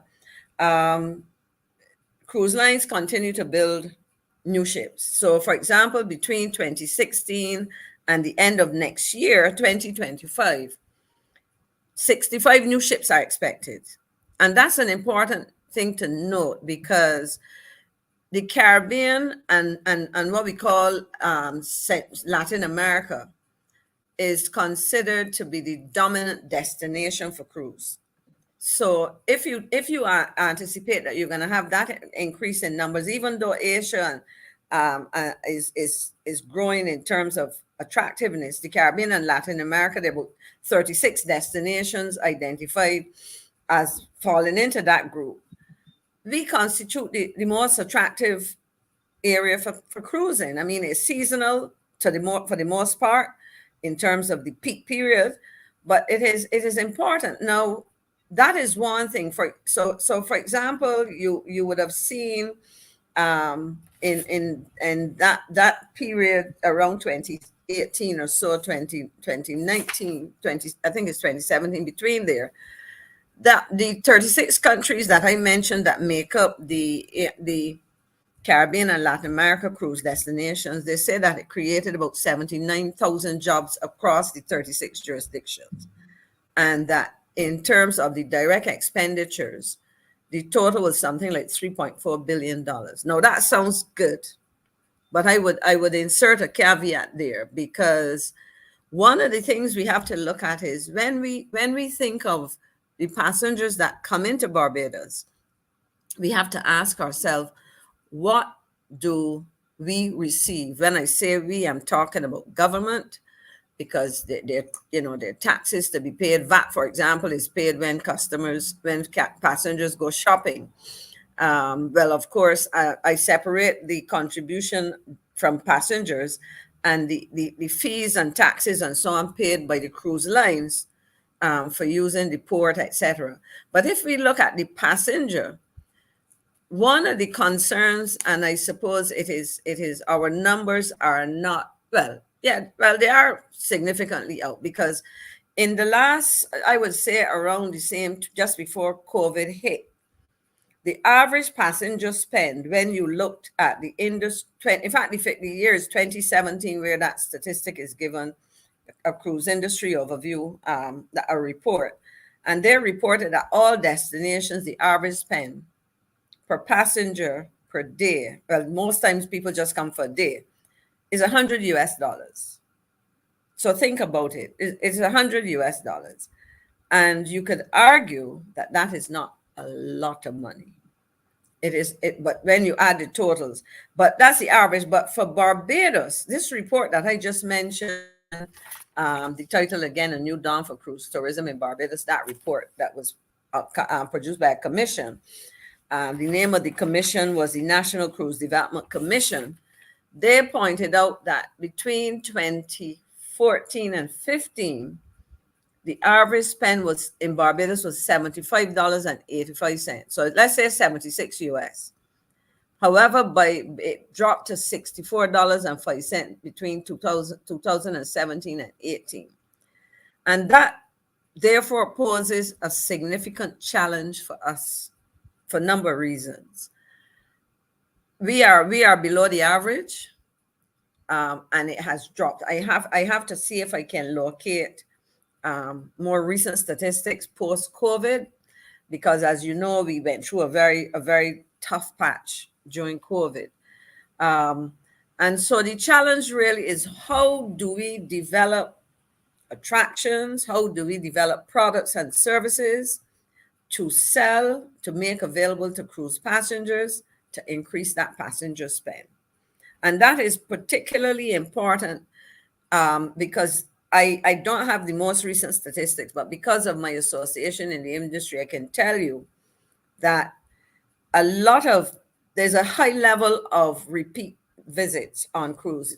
Some people, when they go on a cruise, they will do it almost annually. I remember on the RVA when I went last year, I met this these two elderly English women, and they cruise almost every year. They were leaving Barbados because I think when it left Barbados, it was heading back to Southampton, I think, or there might have been one port of call, and then it left. And they were going to sail from here right back to the UK on the ship. So these are people who are frequently traveled. So if you have a high level of repeat business, my question is, what are we doing to create additional, as I said, attractions, products and services to increase passenger spend? Because when you think about it, you know, if you have a land-based visitor, that person is paying hotel accommodation, then they have to have meals and so on. So at the end of the day, we still have to find a way to get more money out of the hands of those tourists. Of course, we know that a major competitor for the spend is the cruise ship itself. Because as you know, on a cruise ship, they have anything you can think about, almost literally, depending on the line, depending on the size of the ship, depending on the customer base that they're targeting. So I am thinking that we need to really do something about it, because, you know, we talk about growth, and I heard the minister speak about you know, some of the projections, and I want to say this because only yesterday I happened to be speaking to a taxi driver, a tour guide that I know, and I was asking who works in the cruise terminal, on the cruise, you know, the cruise in that facility rather than in town or hotels. And he was quite honest to say that this season that is about to finish was a godsend, was very good for persons like himself. Because remember, we went a long time without visitors. And, you know, during the post-COVID thing, we last summer, we had no ships. I'm happy to say that I'm hearing, if the itinerary holds out as what I was informed, that we should have ships calling, if not every week, periodically up till October. And that is significant because October really constitutes the beginning of the new season 2024-25.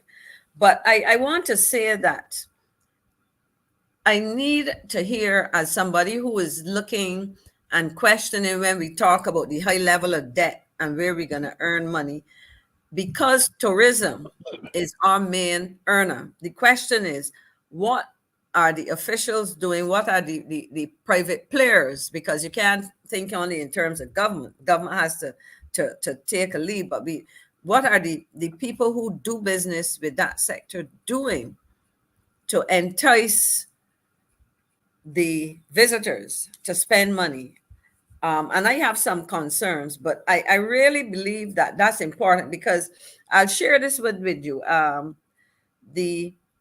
There's a publication called Statista, and in an article on the 27th of February this year, where the author Ana Lopez was looking at the North American cruise travelers in the Caribbean between 2019 and 2022. She said that the Caribbean, Bahamas, I don't know why they don't include Bahamas as part of the Caribbean, but the Caribbean, Bahamas, and Bermuda welcomed 8.4 million North American cruise visitors in 2022. But they went on to point out that while this was a significant recovery from the impact of COVID, the figure was still 20.5% below the pre-pandemic. So when we talk about growth, we need to understand that we are coming from a slump of that magnitude. I'm not sure. The percentages will vary from member state to member state, you know, destination to destination. But I am not happy that in Barbados, we are getting the kind of analysis. If it is done, it is not shared with the public. And if it is not done, it needs to be done. We need to be looking at these things because, you know, we can say arrivals are up. I heard, for example, today, and it is to be expected with the cricket beginning this weekend, I believe, or it is anticipated that we will see increases. And they were saying that the summer numbers will be up by a percentage like 20-something% or whatever. But that by itself doesn't tell us anything, because if the numbers were off significantly, we're still climbing out of a hole, you know. And so I am concerned that as we talk about the and similarly, the person said that we had 410,000 European passengers in 2022. The same writer in you know, and that the numbers were below the pandemic. So I think what I'm concerned about is that we want to hear from all the players led by government, because we know the role that the Ministry of Tourism is supposed to play.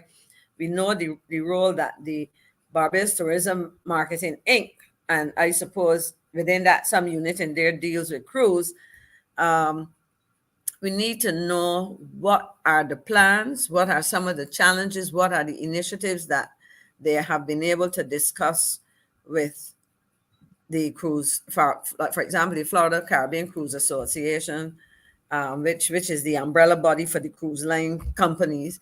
What are they looking to do? How are we promoting it? The other thing is, of course, the monies that we also make money from you know, for servicing cruise lines, the fees. There's a head tax that is paid. I am not sure what that is now.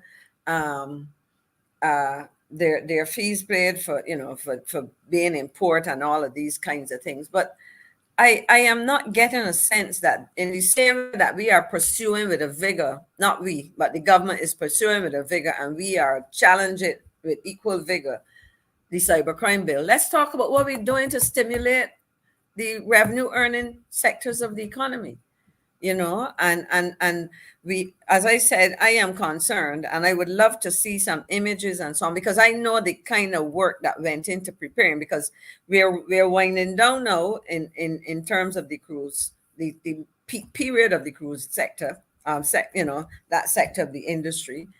But this is the time when a lot of work used to be done. I heard the minister mention that they are spending about $1 million, but I can tell you that if you had major problems with the roof, you could spend a whole set of money if you know. So what are we spending it on?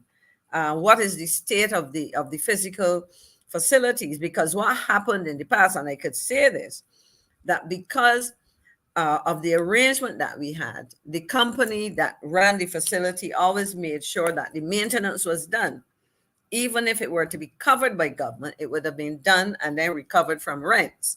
You know, you minus that from the rents paid and so on. But I am worried that since the government has taken over, that things may change. I don't want to be too extreme or people consider negative, but I am worried that the same kind of approach that would have characterized the management of the facilities, which anchored, pun intended, not intended, I mean talking ships, so you can say anchored the cruise sector, that is the cruise terminal.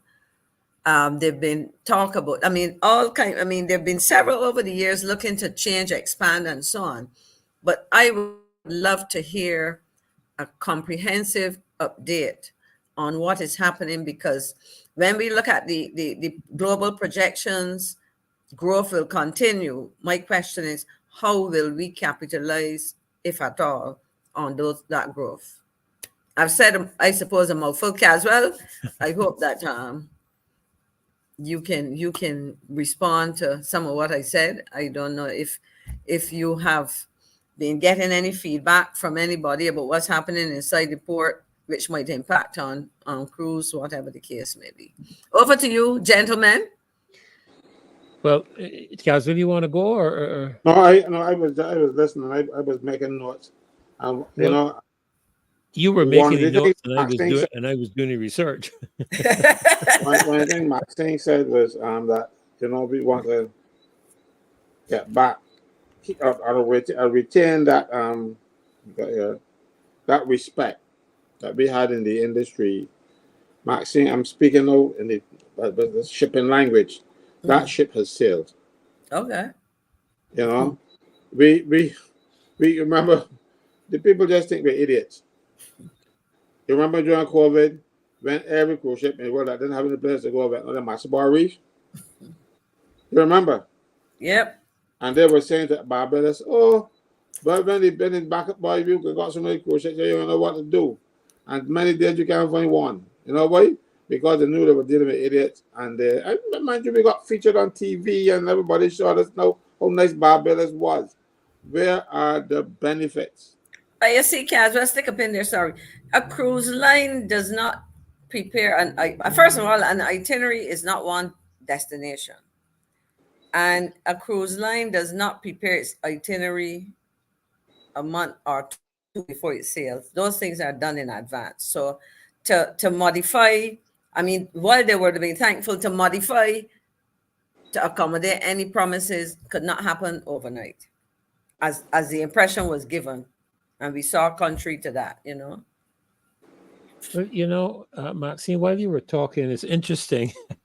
I found a site called Statista. Yes, that's it. I cited one of the stats. I smiled when you made the comment, because when you made the comment, I was actually looking at the site. Okay, okay, yeah, because they're right a lot, provide information on. Yes, the they do. Mm-hmm. You know, let me say this. I've been looking a little bit. I'm not an expert in tourism by any stretch of the imagination, but I'm curious about things.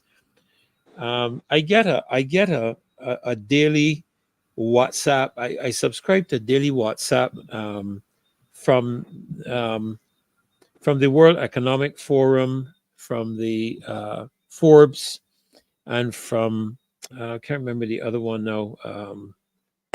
Let me see if I can. I can't remember the other one off the top of my head. But the World Economic Forum, I saw a statistic, Maxine, in the World Economic Forum's assessment on global tourism. I don't know what you would have seen and what you would hear. They were talking about the top 10 countries in the world, the top 30 of which no Caribbean country makes a list. But one of the things that caught my attention was that they made the statement, and I'm quoting from their document, that shows that while 71 of the 119 economies it ranks improved their scores, that is their tourism numbers, between 2019 and 2023, the average improvement was only 0.7% above the pre-pandemic levels. Now, that doesn't sound like, I'm imagining that they're taking that on a global scale. That would be an average percentage, I would assume, at 0.7%, which doesn't all go well, or doesn't seem to me to synergize with what we're hearing our government saying about the tourism sector here in Barbados. That's the first thought that came to my mind when I read it. The second thing was that as I look at the Statista site, I see mention of a number of ports, and none of them are in the English-speaking Caribbean. I'm seeing a mention of the busiest port being Roatan. In that would be off Honduras, I think. You're muted. You're muted.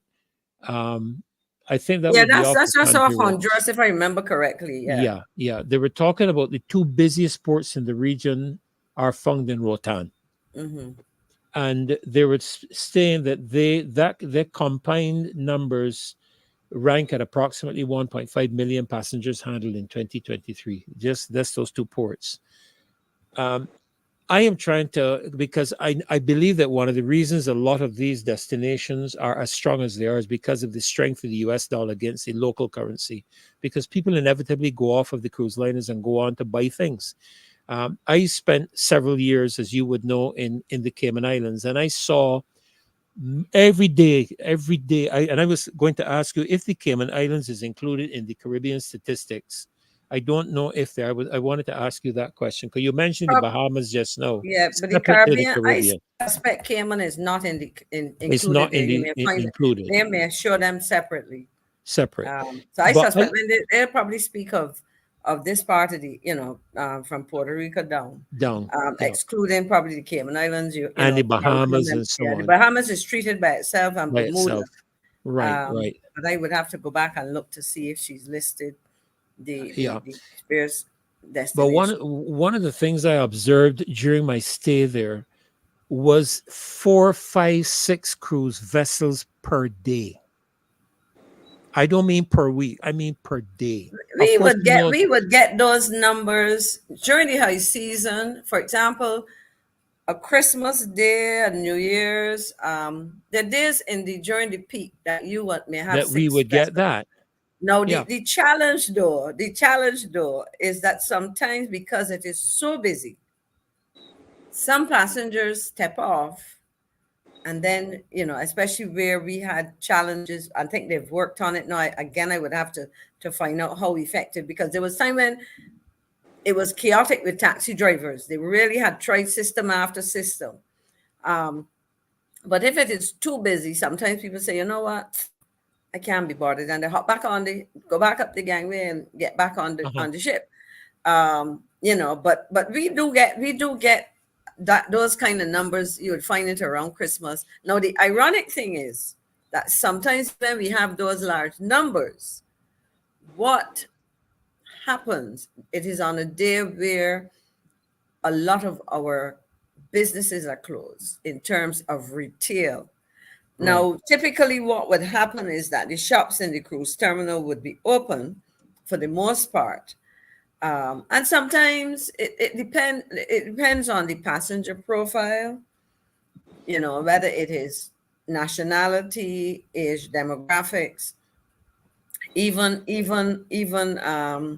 income, because for some cruise ships, you may find some people are interested in maybe going after a golf course, the more high-end or whatever the case may be.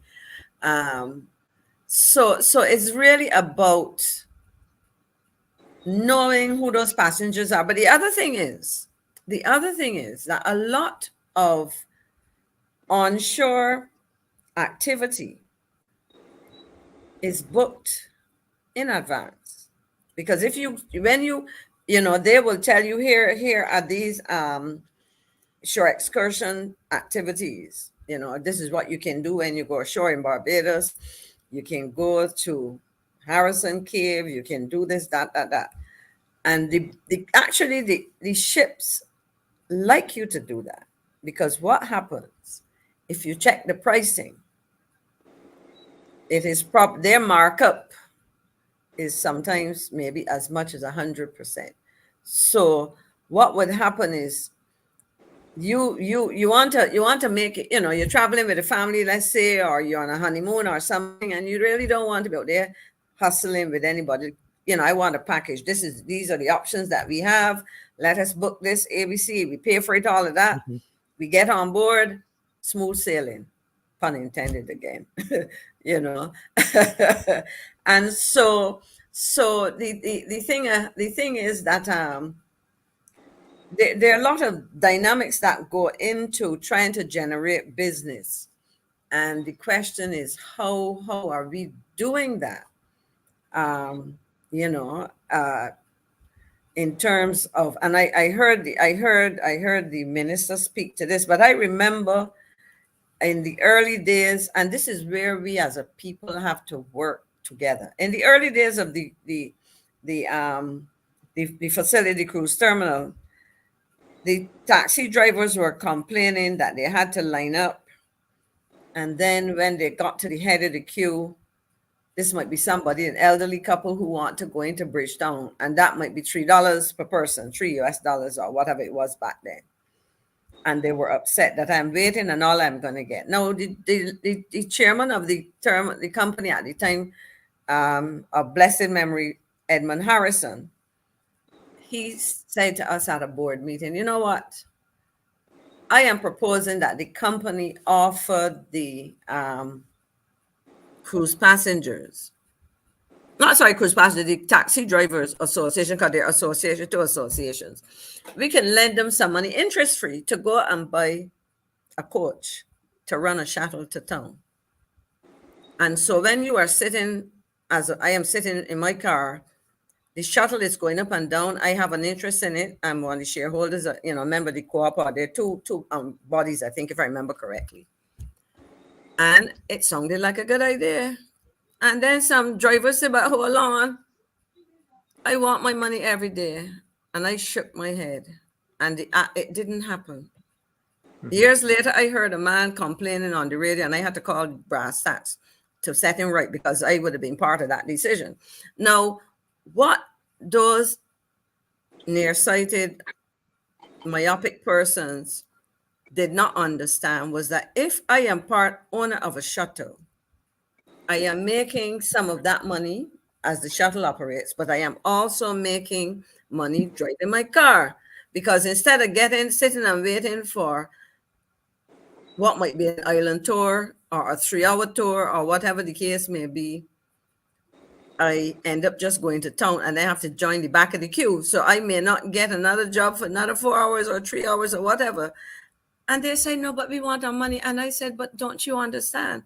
And after they quibbled, the company said, okay, you don't seem to appreciate what we're trying to do. Later on, some people said, but I didn't quite understand. I said, no, it's you people just don't listen, and the thing about it, as I said, they could have then used that vehicle to leverage the acquisition of another one, and hopefully maybe another one, and then they could have been doing what some of the big tour companies were doing. Correct. But they're short-sighted. Yes, they're short-sighted. They don't think outside the box. But just quickly, because our time is going by so fast. I mean, what they say, time flies when you're having fun. The thing I noticed, I should say the difference, because I spent 8 months, up to as much as 8 months on the ground in Cayman. And while we have seasonal cruise lines, they have cruise lines every blessed day. Because of their proximity, of course, to the United States, considerably closer than we are. Their facility is nothing like ours. I mean, you know the old time days when you used to have to take the little boats to get in from the cruise ship onto the port. It's how it's done in Cayman Islands. Tendering, as they call it. Call that process tendering, Tendering. But the difference is that when you step off the small vessels in Cayman, you walk straight into the city.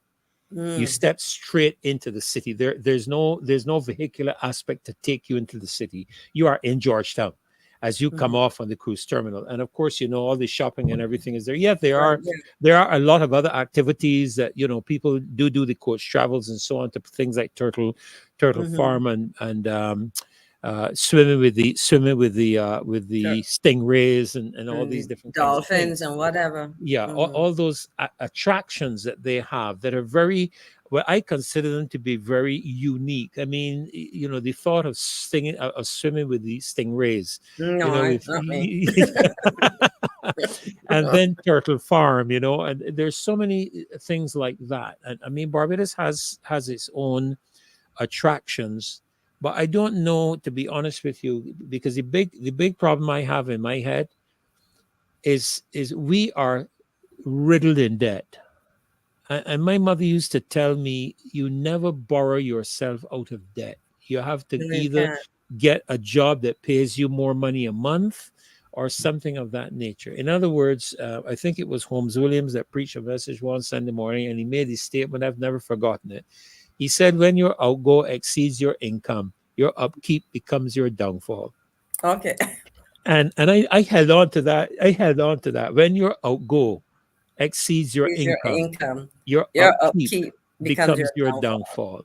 And that is what I'm seeing Barbados right now. That's a good way of capturing it. Yeah, it's exactly what I see Barbados in right now, is that we are not generating income in the country. And you can correct me, because I mean you guys are the experts in the field, and I see Castle smiling. I gotta let you jump in quickly because we only got 2 minutes left in this segment. But we have a significant foreign debt. We can't pay that foreign debt in Barbados dollars. Is that correct? Absolutely correct. You can. And it means that we have to be earning foreign currency to pay the foreign debt. Would I be correct in my assessment of that? Yes. And probably what's happening now is that we probably paying parts of the foreign debt with money that we borrow. So you know what your mother told you. Yes, exactly. You're just going deeper and deeper. Yes, until eventually my car it hasn't happened to me, don't get me wrong, but your car gets repossessed or whatever, it's a downward spiral that can happen, you see. Yes. And that's what I'm seeing in Barbados. So Castle, I see you smiling. We got just a couple of minutes. I was listening to Maxine. She was talking about the $100 per person, And I laugh because only recently, I think Mr. Lynch, who's responsible for World Cup, saying that each of these people will spend US $350 per day at work because of World Cup. That's if there's probably stay at a hotel and so on, but these are cruise passengers. That sounds pie in the sky. You know, that $350 a day is enough money.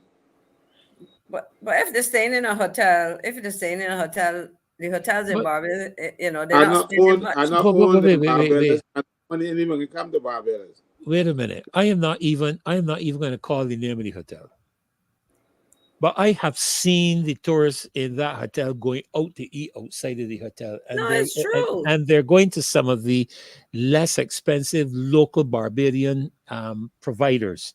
No, you're correct. They're not eating in the hotel, Caswell. I happen to have gone yesterday to St. Lawrence Gap to meet some and take some friends from Suriname out. And after dropping them back, because we went by taxi because there were four of them, myself and you know, and so we went by a taxi, a van. And when we were coming back, because when I dropped them off, it would have been evening, I noticed there were some open areas, you know, what they call it, try to remember the name, outdoor. You know, and there was one place with the guy's name, you know, several, and that's in Lawrence area. And there was one place that was pretty crowded. And I said to the guy who took us around, I said, you know, that food must be good or the price is right, because it was very busy. It was evening, like what you would call first set of people out to probably get dinner just at 6 o'clock or so. But it was pretty busy. And what I recognized that there were tourists, for the most part, sitting there. And I say to myself, two things. One, what you just said, interesting, they're not dining in the restaurants. Mm-hmm. And you know, and that the place was crowded at that time. And they obviously, you know, so it'd be interesting to see what the menu, but you're correct. I've even heard of people who now travel. I remember being on a British Airways flight, and I could understand it because it was like a family with like 3 or 4 children. And then I realized that they had bags of snacks and food, you know, certain kinds of food items. But then I said, if it let's say 3 or 4, same thing, that's 5 or 6 people. Restaurants, I mean, the pound is not as strong as it used to be. You know, and so it could be expensive. So okay, as well that 350 that you talked about, was he making it sound like a lot? Yeah.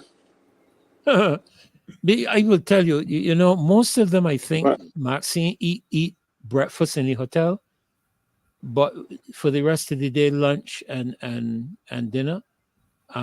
You know, I like I said, I'm not going to call the name of the hotel, but you know, I observe from my being around that you don't see the restaurant packed out with people, you know, and for lunch and for dinner and that type of thing. But and just but one last quick thing, because like I said, our time is gone to move on to the next segment. We have a very special guest actually from Trinidad that we want to hear from. Maxine, I hope you don't go anywhere and leave me with just Caswell. You're leaving a Caswell? You're afraid of a Caswell?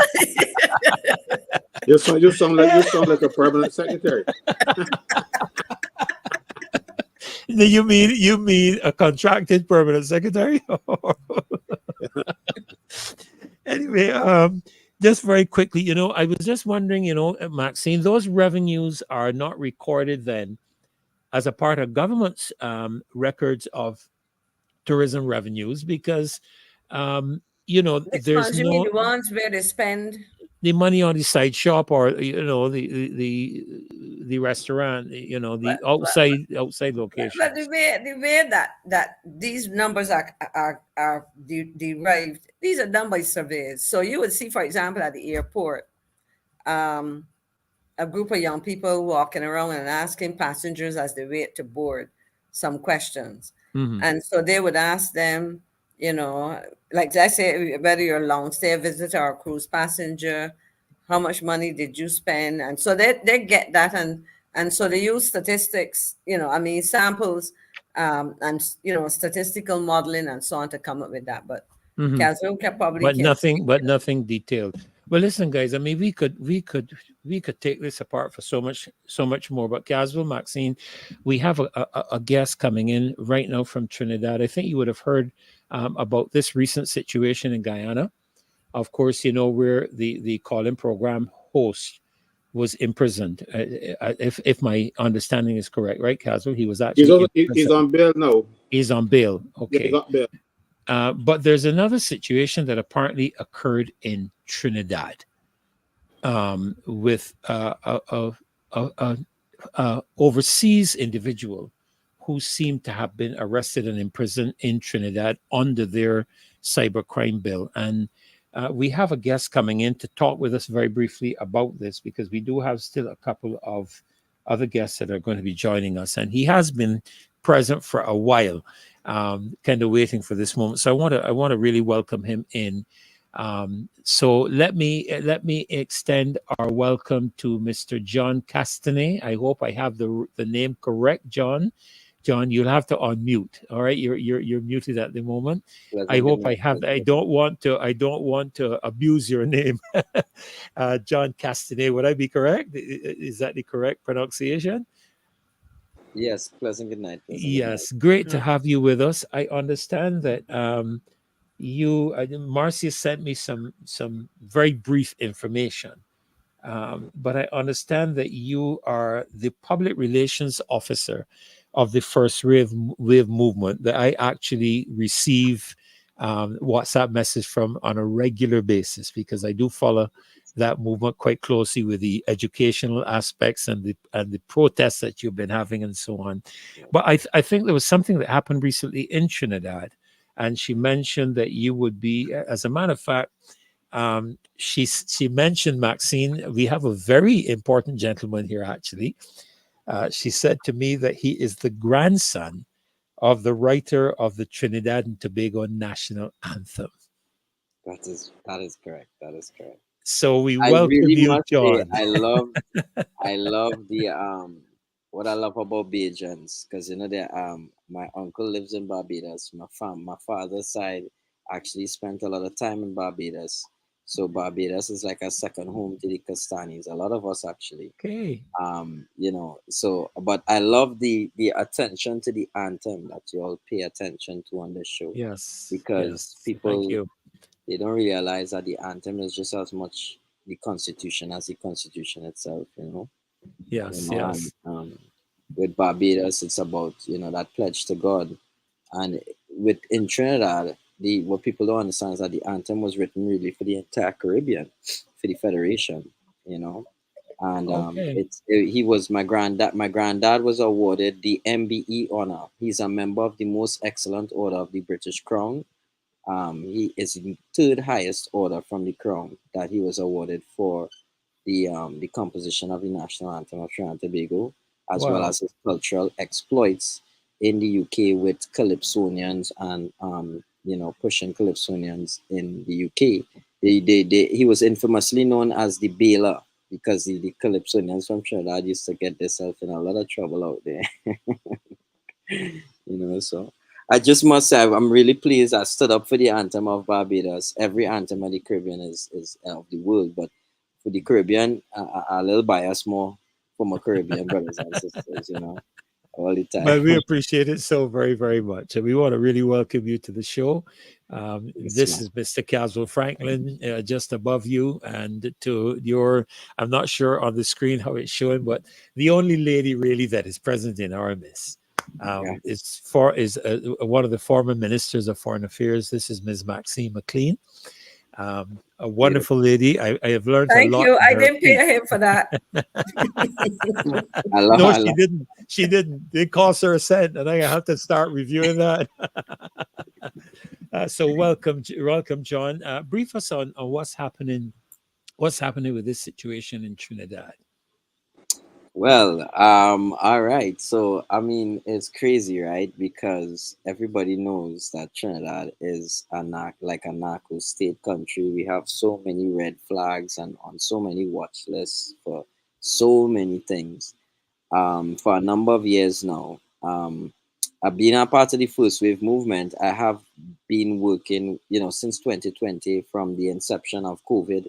As soon as they say they're restricting human beings because of an illness, I stood up immediately, with human rights violations and all these different things and everything that I'm only 33 years old this year, and I have stood very firmly, and everything that we have seen come to pass came to pass. And I would always say God and nature will stand superior to anything that we as human beings or artificial intelligence, which is artificial from our intelligence. So as much as we put so much on artificial, there's nothing greater than the Almighty God. And the natural remedies to societal problems. And so myself and Johnny Bravo, if people might be familiar with, there's a celebrity bodyguard with the name of Johnny Bravo. He's a big, strong guy. He secures, artists all over the Caribbean. He travels all over the Caribbean, with all the artists from soca to Trinidad. He's a big history, but more so he was known for bodyguarding Biggie Smalls and a lot of big acts. Or recently in Trinidad and Tobago, we have this Trinidad movement, right? The music, where a lot of guys of different communities brandishing big weapons, singing some vile lyrics against one another. And it is, for me, I am also the public relations officer for the Sealots Community Council. I have, myself and Johnny Bravo have worked in every single major high risk area of my nation. I do not fear to walk anywhere in my country. I do believe in the humanity of the individual, and what you give is what you get. And when everybody shuns these communities, they are resourced less and less and less. So during COVID, imagine resources get less. And when you think that they're going to up that we're going to get some corporate support, that we're going to get things to help out the community, it is actually like from COVID, it's just been a slow tightening of a grip for these guys in these impoverished communities. Predating the Trinidad era, which is badness music, right? If we really to analyze our youth and why they behave in the way they're behaving and why we're producing this type of music and why it's reached where it has, it it has a lot to do with suppressing expression. So soca music and all, and if you have to get on the radio in Trinidad, everything is known to be a mafia, and you have to know somebody to get somewhere. So every single artist, and I'm a proudly like a godfather of the Trinidad, because when nobody is going to shepherd these youths into a future to find progress, few of us would play midfield, as I would say it. So when you know here about Prince Swanee and Kayla and a lot of big names that your grandchildren will know for sure, and your children will know for sure, I'm one of the guys that would have been in studio with them from the beginning, that would have been listening to their positive music. They have so much great, powerful, positive music that will never be played, that will never be heard. You understand? Soca music, reggae music, all these artists singing all these very vile songs and picking up signs and numbers, and now Trinidad has a what they will consider a gang culture. But in the real honesty of things, it's not really a gang culture. It is a reality. So in Trinidad and Tobago, they passed gang legislation since 2017, and they only booked the first person on the gang legislation probably this year, which was no last year, late last year. And after booking the first couple artists on on the gang legislation, and they're out on bail for brandishing weapons and whatever, obvious reasons, there's this guy called Christmas List. Now, Christmas List, if you go on YouTube right now and you type in Chris, M-U-S-T, not Christmas as in Christ and Christmas as we celebrate, no.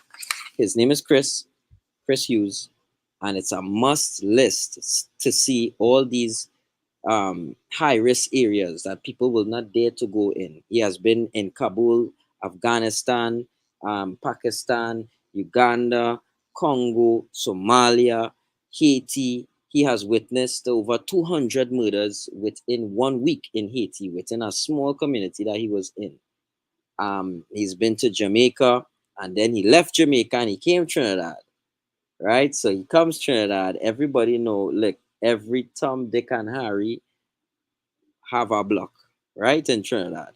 There's no opportunity for the youth. They've been cutting, slicing jobs by the tens of thousands for the past couple of years. All of these things are publicized. I hear you all talking about the national security and how they use the national security to spy on the populace. Well, I mean, that's quite obvious in Trinidad because we have cameras everywhere, but there's no crimes being solved. It's hilarious at this point. It's actually, it's hilarious. The reason why I say it's hilarious is because, you know, when they say during your greatest crisis is your greatest opportunity, and God is an amazing God. The Almighty God is a divine equation. He's a creator of equations. When you think one thing happening this way, something else happening that way. You never thought would plan. So Christmas List, who's an international traveler. This man traveled over 200 countries. I think he's been locked up maybe once or twice in Africa, right? So he comes to Trinidad, and he has toured every single major community in Trinidad, every major hood, right? Myself and Johnny Bravo, they had a 13-year war between the Rastas and the Muslims, right? I had to use my name, my grandfather, understanding of the anthem, and that, honestly, that's where I tell you, I know my people, I know my humanity, because from the biggest, most heinous gangster murderer, I tell you, every single one of them I met. I could tell you some of the biggest gunmen, all of them out free as a whistle, because the way how the justice system is, you're gonna get hold for a gun charge today, you're out on bail tomorrow, and you're out free, right? And they have guys with 20-something gun charge. How much are all kind of gun charge, murder charge? Trinidad is the system is literally come in. If you have your money to give us, if you have your money to kick back this one, that one, pay bap, you're back out, right? And so that is how the system is, and it perpetuates. One second.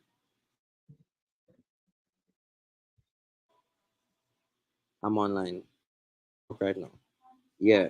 So basically, it's perpetuating. It's a very vice grip lockstep system in Trinidad and Tobago that has been lockstepping into degrading the society, and it is everybody's witnessing with their eyes and could see what's happening. Okay, so we're right there to Venezuela, Colombia, right? We had major transshipment points recognized by the FBI, CIA, every single body all across the world. We are a major transshipment point for massive amounts of drugs, and I mean, and what they say is the UN reports say the drugs pass through, the guns stay. These are UN reports, okay? From since over 20 years now, they have reports, you know, and so we are, as youth of the country, when we see a guy like Christmas List, everybody excited because they see him in all these rough hoods, and they come to Trinidad. Oh gosh, they're giving us a big up, man. Now nobody shied. Every single hood that he went through, everybody sang the same song. You seen them with the big guns, you know. You seen them with the mask up, you know. You might see them with the mask off. Some of them brandishing the gun all how. But they saying the same thing. Is love. Don't judge me. Yes, I have my rifle on me. But the only reason we have rifle here is because somebody gonna come through that corner at an unknown moment and bust rifle shots right around this corner here. And if we don't catch them first, when them bust the corner, they're gonna be taken out. And in Trinidad, the badness is not like Jamaica. Right now, my Jamaicans call a man and say, bro, what go on Trini, bro? Y'all don't understand badness. Because in Trinidad, if they can't catch you, they're trying to catch a man mommy, they're trying to catch a man child, a man granny, anything they're killing. And they're killing 3, 4, 5 at a time. And so we have to say, but what madness is happening, because just 2 years ago, we brought up peace between Rasta and Muslim, where you would see 3-4 bodies drop a day, right? Different places in the country. Now, and that's Rasta and Muslim, two of the biggest movements, right? Because I ain't going to say gang no more, because there's legislations now that oppress our people. So we're not going to, there's the words right now in the streets, they're not even using anymore, because it's a recognition of oppression now. It's a slow degradation. And as every gunman say, you all really believe a gunman could move big drugs in Trinidad and out of Trinidad? Who have the capability to do that? Come on. Who has the rights to allow ships to get clearance to come in, go out? And we're talking about when it hit to the US, they have massive, we talk 100, how much ever tons of cocaine. And these are all reports, you know, it's happened over and over. And as every gunman would say, every one of them, because never had we had this opportunity before. Nobody in Trinidad afraid. They will speak for the camera. Plenty men don't afraid to dead, which is a very alarming thing, because too much young men are willfully giving up their life and existence to what I call a self-inflicted genocide. You know what I'm saying? There's only one type of people inflicting the genocide in Trinidad. And so Christmas list comes and he documents the whole thing. And the police, there's a secret police arm that made a call to him right after he came off the media, into the main media station, Guardian. Secret police called Johnny Bravo and says, "You're with Christmas list, give him the phone." Gives him the phone. They say, "We'd like you to help us with an investigation." And Mr. Christmas, who's an international traveler and a Canadian citizen, told them, "All my videos are up online. You can see whatever you have to see. I'm sorry if unless it's an investigation against me, I cannot help you, because this is very risky stuff. We don't do that, right?" He doesn't even ask. Everything he has ever went in a community to ask, it's on camera. He doesn't really have to have too much off camera. I've seen the editing process. It's very particular. He just gets to the truth. He doesn't even ask questions more than, "Why are you holding a gun? Why I'm seeing you all killing each other. Why are you all killing each other?" And then the general consensus is, number one, none of them could give a good reason why they're killing each other, which is a very good thing, because everybody's recognizing that it's not making sense, that it's just a perpetual cycle. It has to stop somewhere. Number two, they all say we are lacking opportunity, right? We are massing youths and youths lacking opportunity. Number three, young fathers being locked up, persecuted, have no jobs, so have to turn to illicit means. There are no government programs for youths. There's no government programs to transition youths into an employment circuit or even learning their own trade. They have certain things, and yes, they will have a certain quota, but if you really look at the reality statistics, an alarming amount of people are not going to school.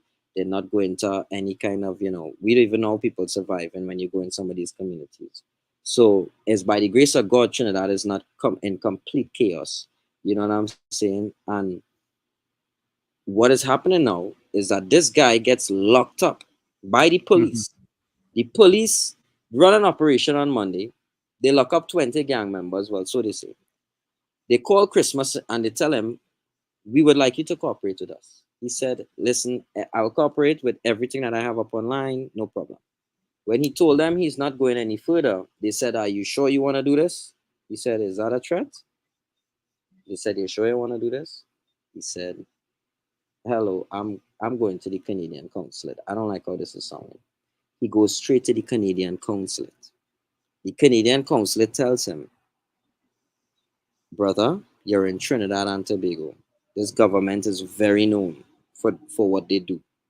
Our advice as your embassy is telling you to get the hell out of Dodge right now." They told him, "Jump on a plane, leave Trinidad now. We have intelligence telling you, go," right? Chris, as he left the Canadian consulate, I cannot make this up, he is approached by two undercover officers. "You sure you don't want to do this?" He says, "I'm not giving you guys anything. Look, I'm leaving." He goes home, he packs his stuff, takes a little nap, knock, knock, knock, wakes up, undercover cops again. They snatch him, tell him, "Come on, you're coming with us. Give us all the devices." They give him a makeshift warrant that now seizes all his cameras, his equipment, his laptop, every single thing. So it's crazy how he could go from, you're not a suspect, you're not arrested for anything, you're not suspected for anything. We want your help. And then when you don't give us your help, we're going to arrest you and we're going to seize all your devices until further notice. No one was informed. So essentially, the TTPS of Trinidad and Tobago kidnapped a Canadian national. There was no information to his friends or family that he was detained by police. When he was detained, he was secretly being questioned without anybody knowing. I myself had to put out a video in the day and I said, where is Christmas list? Christmas list is missing. Now we are the guys we work with, IATF, with the guys in the streets, all these guys, to try and bring an awareness of a cultural awareness of us being Trinbagonian and bringing back the love and, bringing the communication to understand one another. So when Christmas list comes down and everybody's communicating, we have a big opportunity for peace. We have a big opportunity for, us understanding the common struggle, which everybody said the same thing. Government not providing jobs. So, sorry to cross you, John, but just very quickly, because one of the things that we've been addressing has to do with our cybercrime bill in Barbados and some of the legislative aspects that have been put in place where persons, we just saw it happen in Guyana, where the host of a show was actually arrested because of something that was said that was anti-government.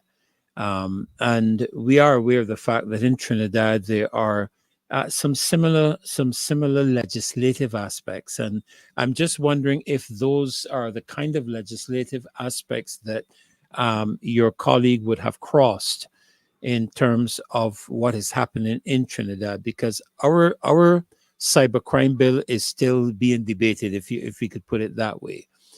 It's not been passed into law. It's not an act or anything of that nature, but we are watching what is happening in our sister countries. We saw what's happening in Guyana, and we are watching what is happening in Trinidad. And that's why this got our attention, because we were thinking that maybe what he's going through is as a result of the legislative aspect that has been put in place to kind of strangle expression. Well, sorry to cut you, but I could be very specific. I have the Sedition Act. All right, so they're trying to charge him under the Sedition Act. I like to call it the Sedition. Right. They want to sedate the public. Hear the name of it, the Sedition Act, right? So it's all about, sedition is basically like, okay, anything that's kind of inciting discontent and between the populace or the government, and that has to do, which it's very, very vague, up for a lot of interpretation. There are a lot of these acts that pass, and they always say it's up to the police to enforce the law, right? So there's a lot of laws that are not really properly enforced. Some of them being, police have to have cameras when they operating. Our top cop said on Christmas list for the entire world to see, and this is why all the videos are coming down, because the videos have officially embarrassed the government, the TTPS, officially to the most coarse level. So wait a minute. Are you suggesting that the government of Trinidad and Tobago has begun to take down his videos, or no, it's already down. All are down. They took down the pan. They took down doubles. They took down bacon shark. They took down hunting for crab. Apparently the crab is a gang member. Apparently the pan is a gang member. Apparently, you know what I'm saying? Apparently everything in Trinidad is criminal. About everything the man cool. And this is his I think they just took him down.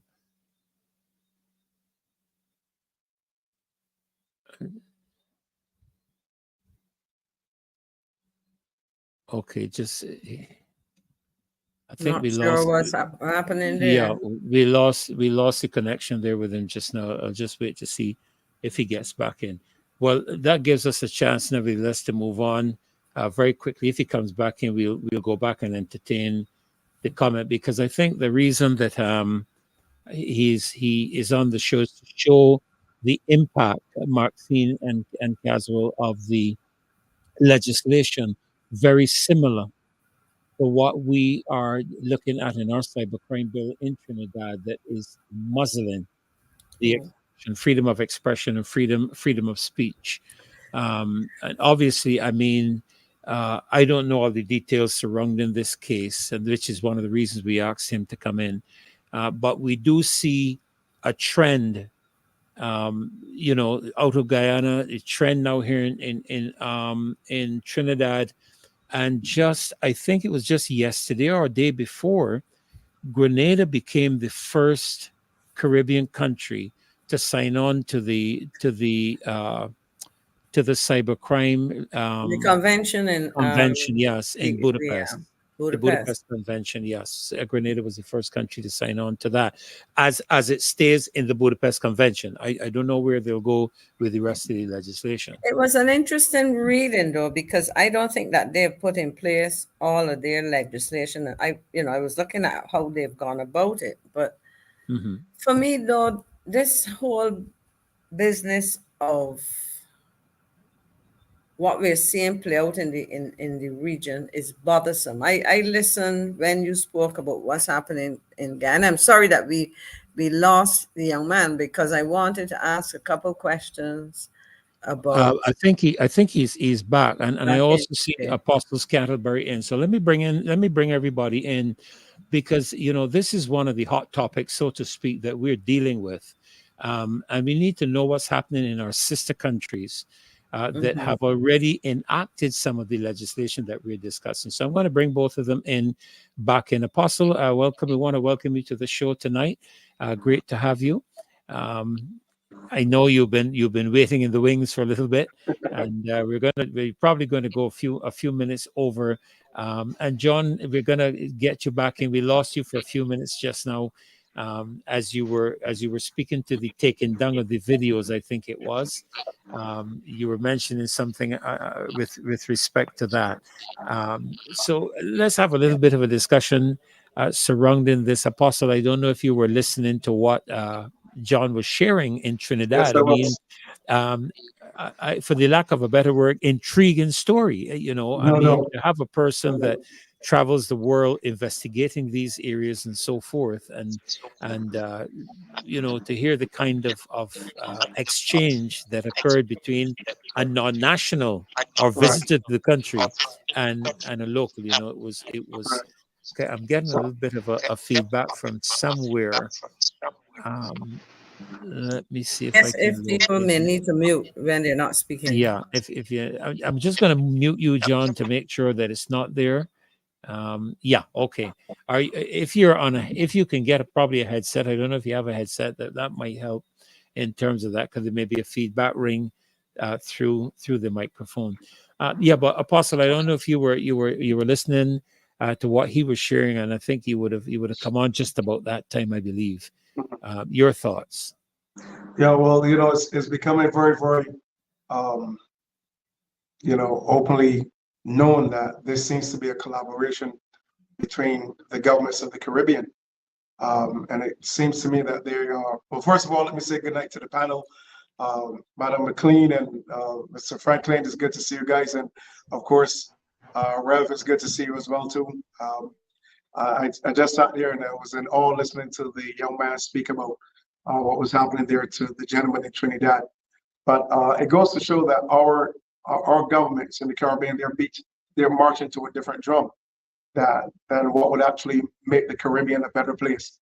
And what he just expressed there in Trinidad, that is horrific. And I've been asking some credible individuals, some lawyers and individuals I have the opportunity to speak with about the impact of that cybercrimes bill here in Barbados as well. And you can actually begin to see that it is really targeting nationals.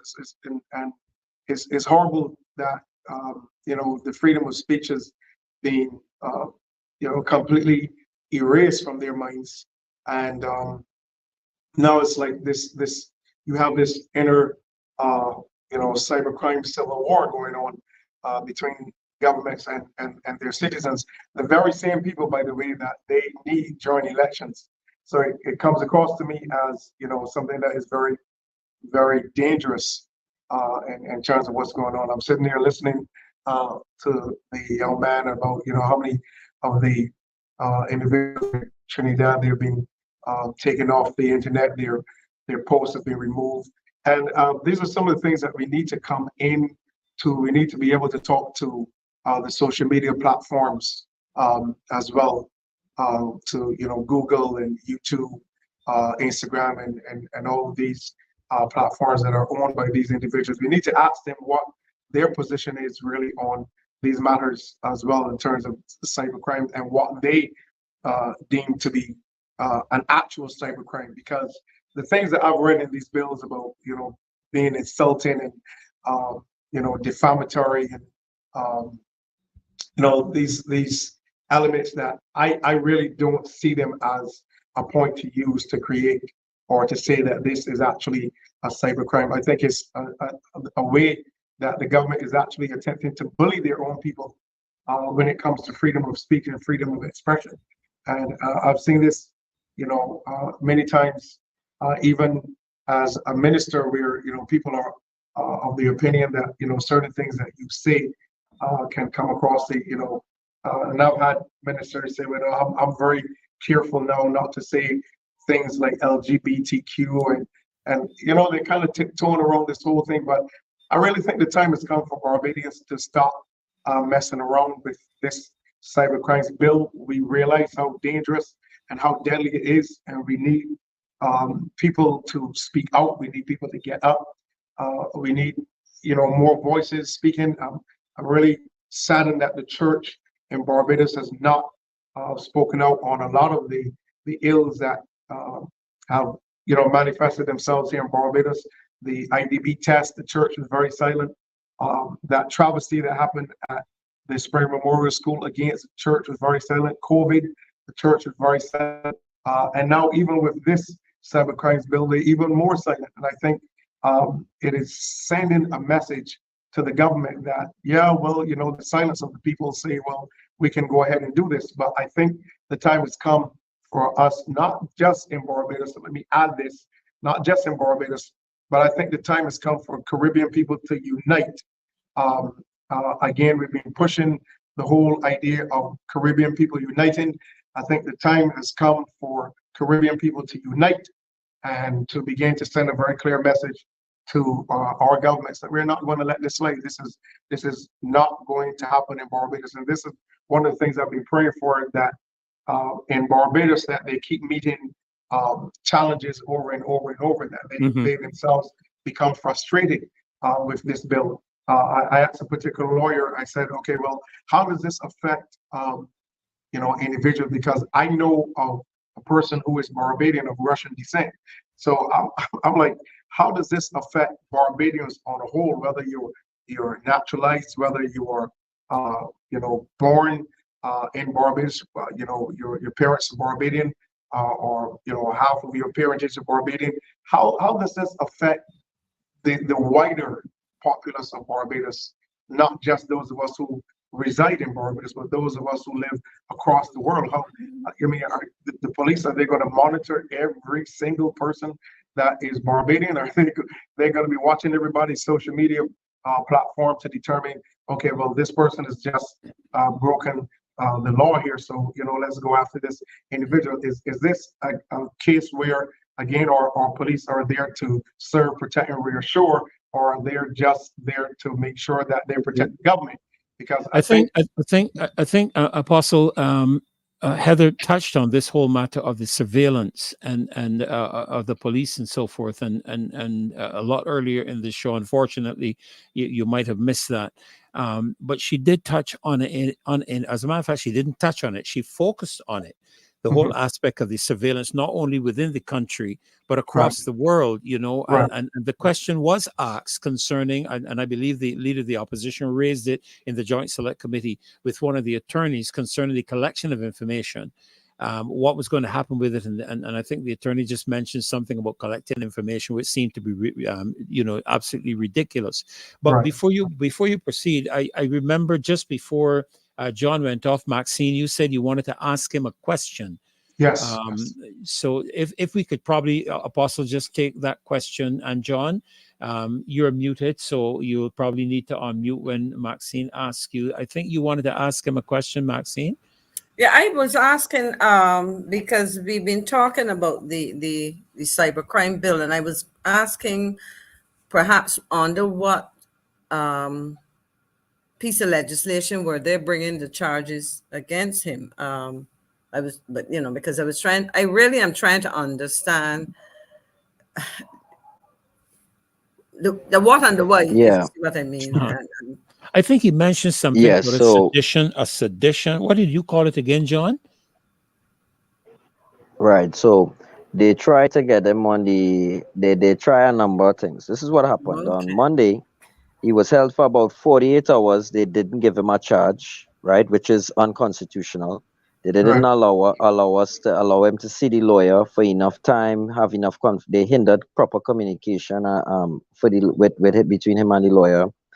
Proper access, all these things are very, very unconstitutional. The police, big up the police though. Big up the good police and the hardworking individuals. And this is why I'm laughing, because these governments, it's so hilarious. And I'll tell you why. We can win this very easily if we unite, and we have to ignite the youth. The youth are the ones who gonna shift the polls from A to B or one to the next. The challenge is not to get the youths involved in really and truly, because youths and I'm ready to move at a direction. If you look at the statistics, a lot of the governments who are right now in control, they have won based on very lazy methods of politics, let's say, right, where it's more statistics and based on their hardened voter base, right? And the reality is that every 5 years there's a lot more youths coming out whose every single individual has more and more, we have more and more on our side to make a decision, but people need to wake up. We need to converse. We need to make the decision. When an answering sister's question, there was the anti-gang legislation in 2017 that they are now trying to enforce. So how much ever years later they decided they want to enforce it now. And the major funniest thing is that the police, government don't want to give the police more salaries, right? And then they're asking the police to do more work. And then they have some kind of secret police that trying to over, right? The actual proper order of how things are supposed to be run. And what we're seeing, I believe, in this whole entire Caribbean is a lot of, it might sound strong to say, but a lot of the treasonous actions, right? The laws on them are treasonous by nature. You just read the laws. With the Sedition Act tells you, you're not allowed to show you're not allowed to propagate any form of discontent towards the government. Any form of any feeling of hatred or anything to say, well, we didn't even reach. When you read the Sedition Act, it's very, very vague. It's very up for interpretation, and it does not hold water. That's why it didn't even hold water when they tried to hold it against him. So what they had to appeal to the board with was that the existing law. So in the Constitution, you can't have your rights curtailed based on what it is that we're addressing and based on the existing law. The existing law is the overriding law that was before the Constitution, and before the existing law is natural law, right? Which we always forget, and these things are very important to understand as human beings. This is why I'm laughing, because if we speak the truth and we start to really understand where the power lies, and we start to discuss, we now start to consolidate our power, because we have a hell of a lot of power, because we put them there, and that's the fact. And these guys have willfully, sorry, what's that? No, I said that was a good point. That was a good point you shared. Yes. Thank you.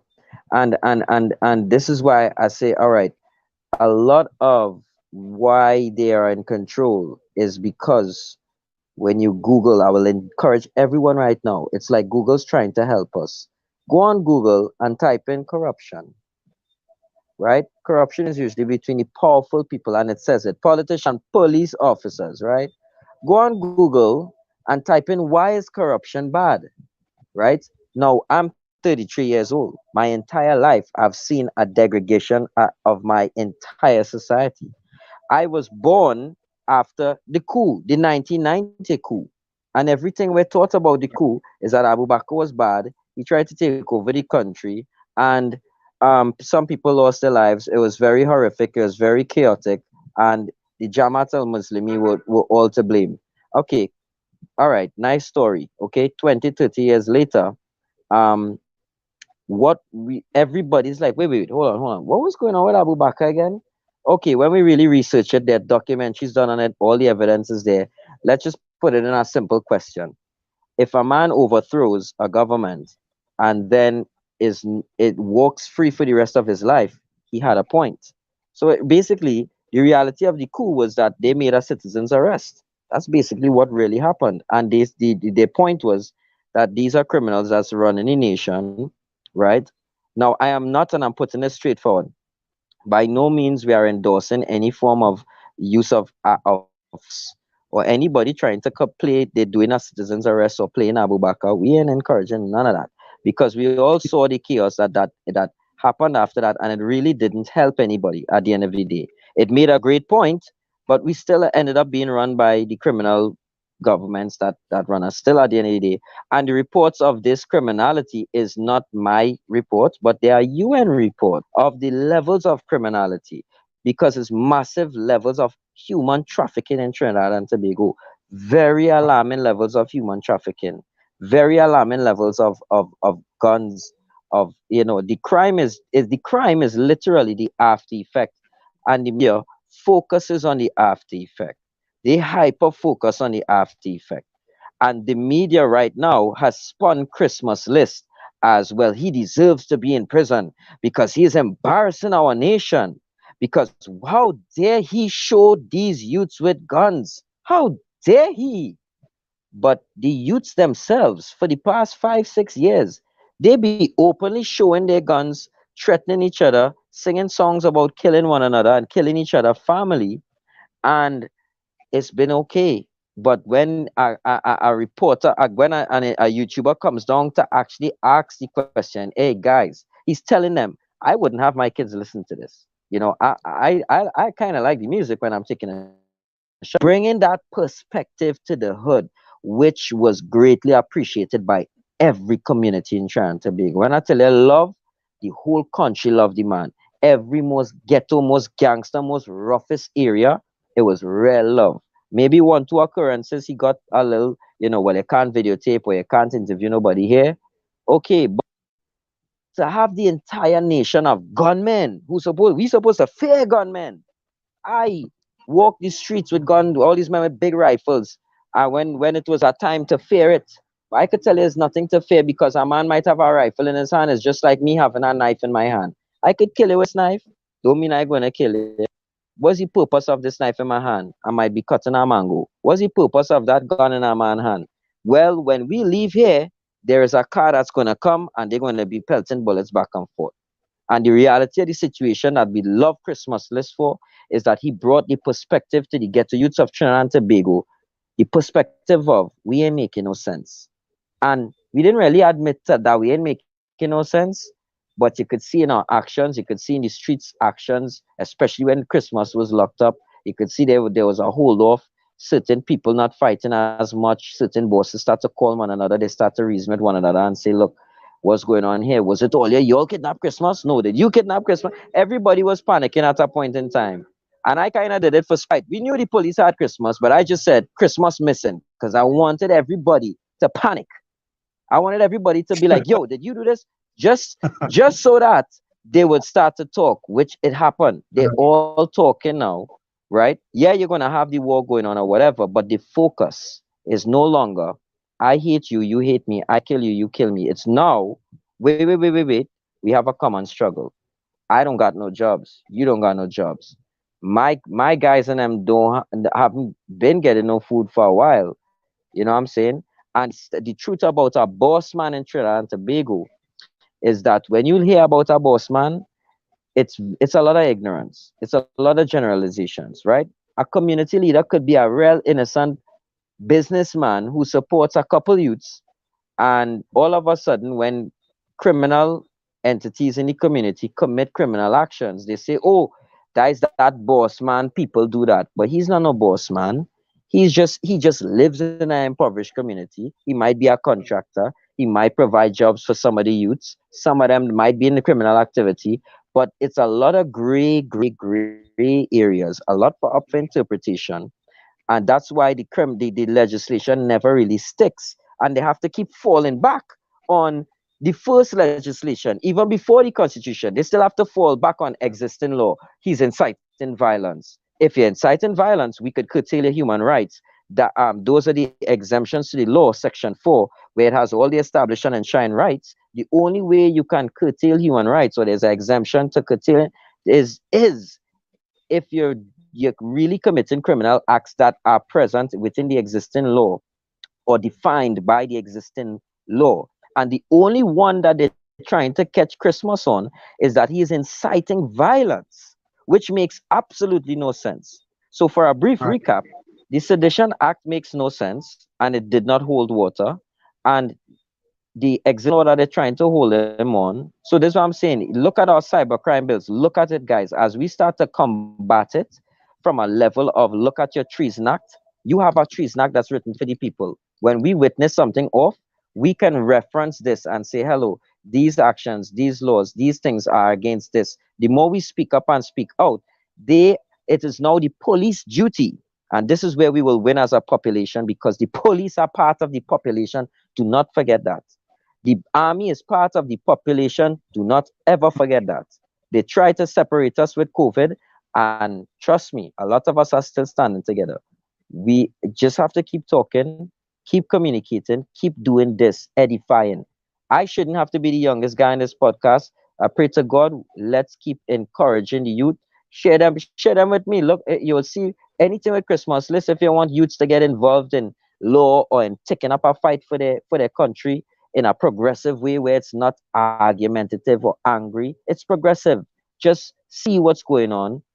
Start to read, guys. We're illiterate. Let us read the laws. Let us question the laws. Let us conversate. And when we do these things, it creates pushback. It creates discontent between the enemy of the state, of the people who are waging war against us.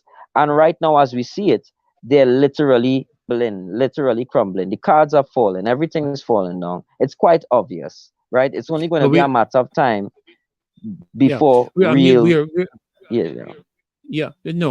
beginning to see it. We're beginning to see the cracks. We're beginning to see the pushback. I mean, the whole aspect of the Joint Select Committee, John, in Barbados, was as a result. I dare say, Caswell and Maxine and Apostle, I could comfortably say, as a result of this show, bringing a number of things to the forefront. And just by way of information, John, we've had a number of young people just about your age actually on. I think last week we had a couple of them on, a couple of them speak in our marches, a couple of them speak in our rallies.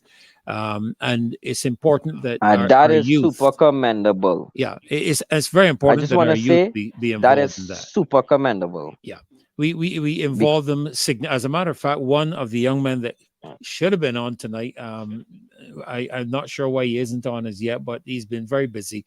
Kemar Stewart, young guy, top guy in finance, a very intelligent young man, and has uncovered a number of things in the country. And all of us here, I would have to say, Caswell, Maxine, Apostle, we learn a lot from Kemar, a lot of stuff from Kemar. He's 20. He's how old? 20-something years old?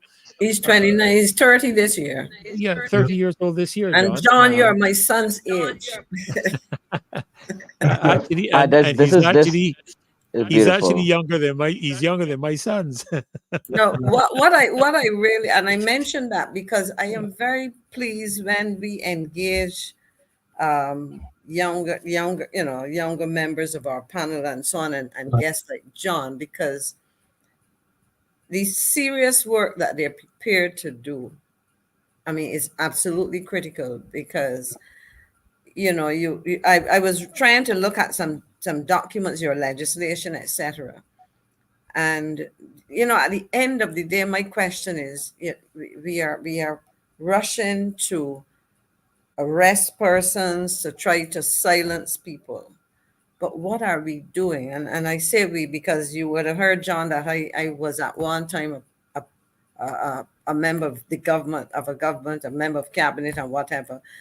But I am not happy that across the region we are doing enough to create a future for our young people. You talk about young people with guns, but they don't choose that as a first option.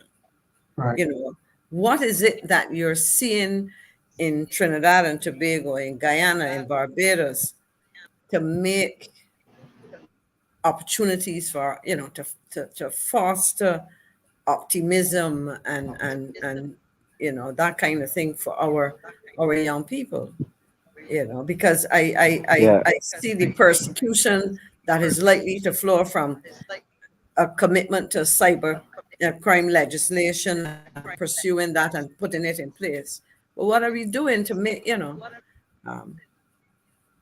Well, I mean, just from the from the standpoint of, it's so funny because when you all talk about certain things, like when you're, I mean, I'm not too privy of the show there. I'm literally dealing with, it's like you're trying to stop a house from burning down, and it's literally everything's on fire. That's how Trinidad feels, And if I only, or there are a few people in my country. This is why, like, when I hear that you have young people and this whole show is just like super commendable, it's like super exciting for me, because I feel like in Trinidad here, people like myself, we fight a lonely battle. You can't find nobody around you on the battlefield to fight with you like that. You know what I mean? So you have one man. But what I do realize is the power. There's a lot of power when you stand up. I've seen Mr. Omar Abdullah, the leader of the First Wave movement, 2, 3, 4 guys stand up and make the whole country bend and realize, no boy, them fellas standing up. And and this is what I'm going to say, right? The answer for all of us. I've read this book, Michael Gladwell, The Tipping Point, right? The perspective. The CIA actually releasing this information too. There's a guy, it's perspective versus perception. Perception is a locked belief, right? If you're in a perception of something, that's just a locked belief. That's a locked viewpoint. That's one perspective, one viewpoint. In the Caribbean, there's a lot of YouTubers who are right now in Trinidad, right? And it's so funny because they say that we're embarrassing the country and they're trying to up the tourism. But no hotel, nothing could run properly in tourism in Trinidad and Tobago. We have no tourism. And the only people come in now is people who want to come in the ghetto and videotape. So I'm realizing that the ghetto have a tourism. I'm actually optimistic because I'm seeing I'm seeing the real tourism now we need to look at. Inter-island tourism. You don't got to be rich to travel and visit. You don't have to go America to spend money. You could go Jamaica and have a holidays. You don't need to stay in a big hotel. You could stay in an Airbnb. These are all economics. This economics is our ecosystem. If we're stuck just talking about things and not enacting physical actions that are going to have repercussions that lead to greater economics of things, we are just going to be in a perpetual cycle of talking and spinning top in mud, as we see in Trinidad and Tobago. And that's essentially what politicians do. So as a public, we don't want to do that. And this is why these kind of programs where you could be talking, where people could come and share knowledge, and there are a lot of physical things that happen behind the scenes. After I'm done speaking here, there are people who are going to be connecting. There are people who are just going to be inspired. And we have to stay optimistic within our own optimism, because just 50 years ago, black and white couldn't go in the same place. Just a couple 100 years ago, it had slavery. So humanity is progressing. Yes, there are powers that be that are trying to usurp the power, but always remember, they have to make us still put them there. That it still has to work that way, Actually, so the positive mindset. And the Actually, optimism and John, the unity and this is what we need. Yeah, actually, John, tomorrow we actually have a big march here in Barbados, a protest march. I think Apostle, you'll probably be there at that march tomorrow. I know I will be, and Caswell will be. Caswell, just want to ask you to jump in here for a moment as well. But what you're seeing on the screen right now is actually the new location for the start of the march, because we are not going to be permitted to start from the Kensington Oval area because, of course, World Cup cricket is actually starting on Saturday, and so there's restriction within the close proximity of the facility there at Kensington. So we're going to be starting back up on what they call REDMAN. REDMAN Alley, is it, Caswell? Is that REDMAN Drive? REDMAN Drive. And that is back up by the Honda dealer. You would see on the screen as well. Just let me back it up there a little bit if I can. The Robust gas station right on the junction by the traffic lights. We're going to be meeting right in that area. There's lots of parking in the area, I understand. You can see it there.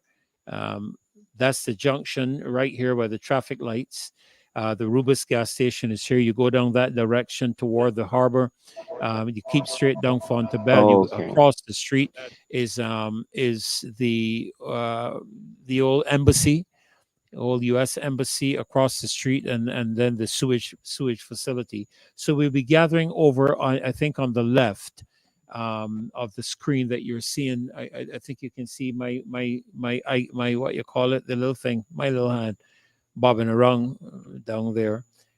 So we want to invite all of you, all of you loyal opposition, all of you coalition of the righteous, to join us tomorrow morning at 10 o'clock. We'll be pushing off, remember, not from the Massey-Car Park or the Kensington Oval. We'll be pushing off from right here in Redmond's Drive. Got it right this time, Caswell? Redmond's Drive?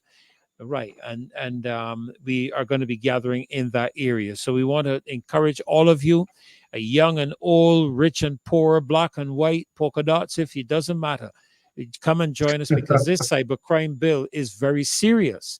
I mean, we are hearing, and this is one of the reasons I'm glad that John came on tonight. And I think we also heard it again on Wednesday night, Caswell. We hear the testimony of the actual people that are suffering as a result of the implementation of aspects of the cybercrime bill in their country. Guyana, we heard of that. Now Trinidad, we hear of this situation. We didn't even have the time to get into what is sedition, what they consider sedition, because I guess on the basis of their definition, this show would be a show of sedition. And so it's quite serious, quite serious. Caswell, anything you want to jump in here and just add? No, I was listening to John, and I was hoping that we would have a few more young people in Barbados get up and speaking out. Like he is. Yeah, we have a core group, Kimar and the others who come. Don and but until such time as we are in the I'm heading to the airport. I'm at the departure lounge yet, but we need. we need to have younger people looking out for themselves, looking out for their own rights. We mothered them and we fathered them, and we have to let them go, and we will let them go out there to start defending themselves. We cannot baby them forever. We cannot stand up. But mind you, I'll tell you something. Some of the people our ages want babying too, because they don't want to stand. They want to sit back and hope that we get it done for them. It does not work like that. I am a trade unionist, and the only way we get action is when the group decides that we're going to take action, as opposed to one fellow taking action, because if one fellow takes action, you ignore him. But when you get together, you have to get together. That is why you want to see so many people on the march, because the first time the government took notice is when we had over 1,000 people on the march and had their drones and were able to count us individually. I smile at the camera because I have a nice face, and but so it didn't really bother me. But that is when they took notice. Before they were saying, "Oh, it's just a handful of people down there." But from the time we had 1,000 people on that march, you see what happened. We need you to come out and to speak. You've seen what's happening in Trinidad. You've heard what was happening in Guyana. You want to happen here too? You want to fall apart? You mean business can be the exception sometimes. We got to follow everybody into all manner of evil. Now stand up, please stand up. We need you to stand up for yourselves. Absolutely, absolutely. Apostle, you were speaking a little earlier with reference to what John had shared. You know, I'm watching the time. We're 4 minutes over our time actually, but I think I got a release to go a few more minutes over our closing time. So I think I'll give us all the opportunity to make our final comments before we go off the show. So let me start with you, Apostle. I know you came in and found all of this going. Not sure, you know, what you wanted to jump in on, but I suspect it will be the cybercrime bill. Yeah, no doubt about that. No doubt about that. Yes. You know, as one of the things that I'm consistently seeking to do with my membership is to keep them updated on things that are going on nationally, especially this cybercrimes bill. I love the fact that John has come on here tonight, and his presentation here tonight has given us a greater insight as to what we in Barbados can expect if this bill is actually passed, which is one of the reasons why I am joining with Marcy and the team to speak very heavily against this happening, because this can pose a lot of problems in Barbados for families, for churches, for you know right across the whole world as far as Barbadians are concerned. And I hate the fact that we have come to this point, and I've said over and over again, in listening to Miss Motley with that presentation when she was on the back of that truck, when she mentioned that this is my solemn promise to the people of Barbados, and the mere fact that she has broken a solemn promise to the people of Barbados that things that the cybercrimes bill would not ever come to the people of Barbados, that we will not ever live in an environment where, you know, our freedom of speech is taken from us. We are living in an environment of fear, which is exactly what they are putting on us. And not only this government, but you can see that they're not working alone. They're working with the other governments around the Caribbean. And I hate the fact that I'm living in a Barbados where our people are so quiet, and it's almost like we don't realize how detrimental this is to our survival as a nation and to our survival as a people. So, you know, tomorrow I'll be there at the march, and looking forward to having more individuals to come out and support what is happening.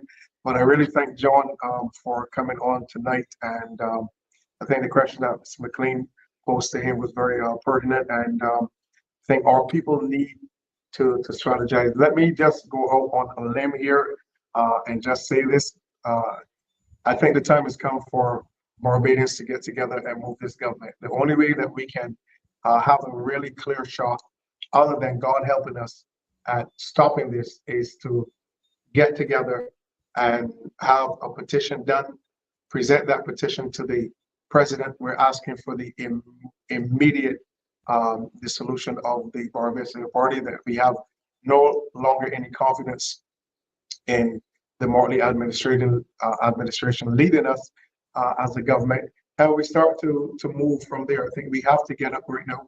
We have to stand up. We have to make sure that this bill does not come into power here in Barbados like it's being pushed around the other islands of the Caribbean. We have to do something now to stop it rather than to allow it to run its course. And then, as you said, when we have our conversation at the last march, that we now have, as the old folk used to say, we have the cart before the horse, you know, and now we're waiting until the horse has gotten out of the stable to try to get it back. So we have to do something right now to put a stop to this. I think is necessary. I think we have to act now, and we have to act strong.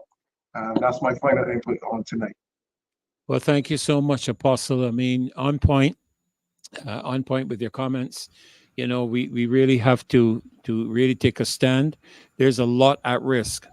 There's a lot at risk if we don't really stand up. And, you know, I keep hearing John mention a word, which of course you yourself and myself being ministers of religion would understand the power there is in unity. Yes. And it is very important. I think Barbadians need to wake up to that reality and understand the power that there is. When we come together, we can bring a government down. And of course, we are not promoting violence of any kind. We are promoting civil disobedience, because that is what you call civil. That's peaceful. The very word expresses the type of protest and disobedience that we are speaking of. And there's just too much happening in our country, too much at risk for us to continue to sit in our homes and relax upon our beds and stick our heads in the sand and wish this all away. It's just not going to happen, you know? So thank you so much, Apostle. Appreciate you jumping in at the late hour. Thank you so much for sharing tonight.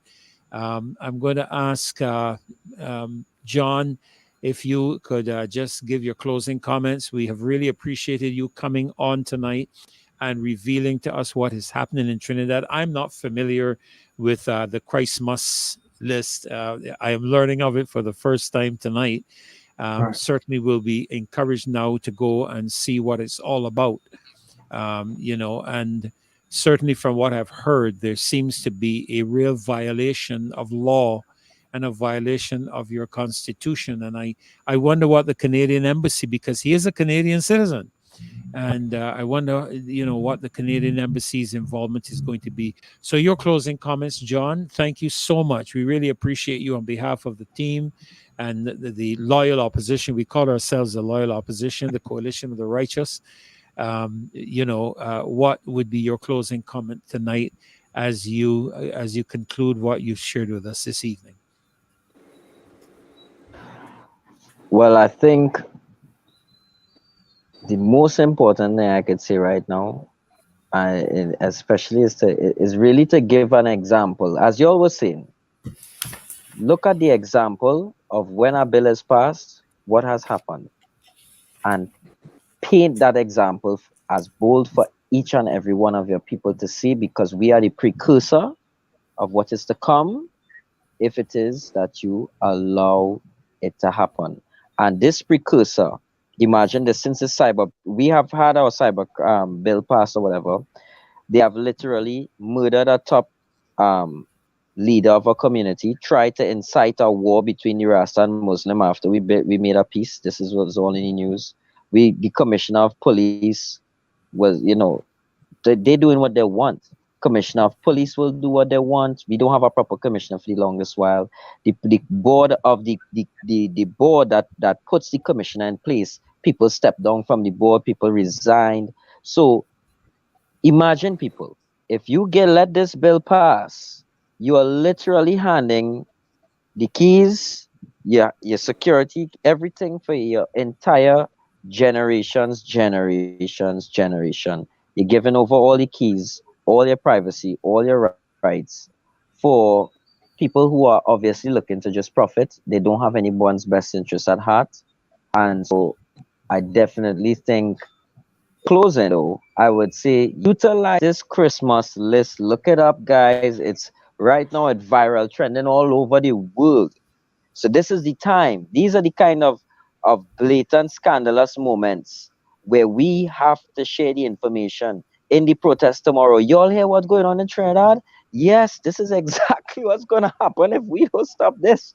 And use it to the max and the fullest. Let the example be the motivation to stop, so that y'all could be a guiding light and example. As we are successful in pushing them back, we're creating space on the battlefield for the young ones, for the future to breed. And I just want to say thanks so much for having me present here, and for giving Trinidad a nice hearing, and for us being able to tell you all what's happening here, so that you all could pay attention, get in the discussion, and be wise. Well, we thank you, John, for really taking the time to be here with us tonight. Maxine, your closing comments? Yeah, thanks a lot. And I want to start by thanking John. And I really want to say that, because as I look around the region and I look at how the respective governments are prioritizing this cybercrime, we know that there are elements of such legislation which remedies for which exist, and they like to highlight those things that nobody is challenging. But I say to governments around the region, I happen to have sat in places with some of the very people who are part of the decision-making processes now across the region. Listen to the voices of our citizens.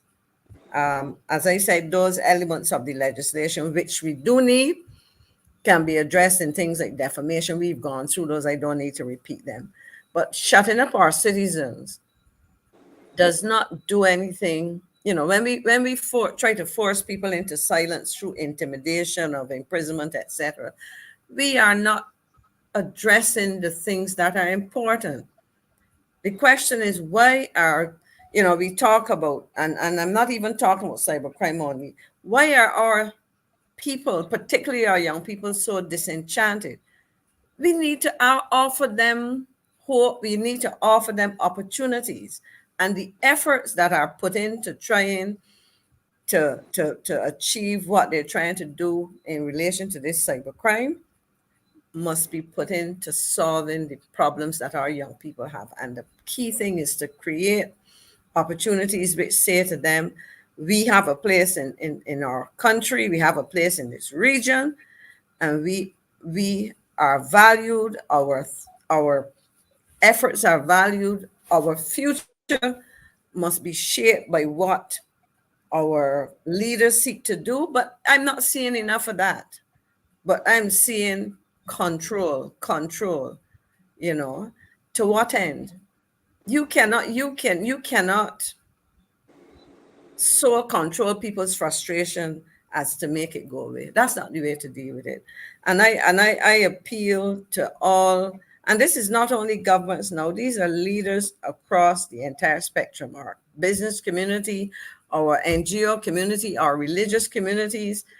We have to find ways to assist young people in coming up with the solutions to the things that will make life worthwhile for them, to help them to be able to contribute to making sure that this world that they're going to take over is worth living in, and to make it worthwhile for us, because we will be dependent on the outcomes of those things. But I am just concerned that we look across the region and we see replicated over and over again this prioritizing of efforts to just corral citizens and shut them down. To what end? You know, it is not going to work, and that cannot be. That I call that a very negative approach to I can't call it solving the issues that we have, to avoid finding workable solutions. And I could go on, but I don't want to belabor the point.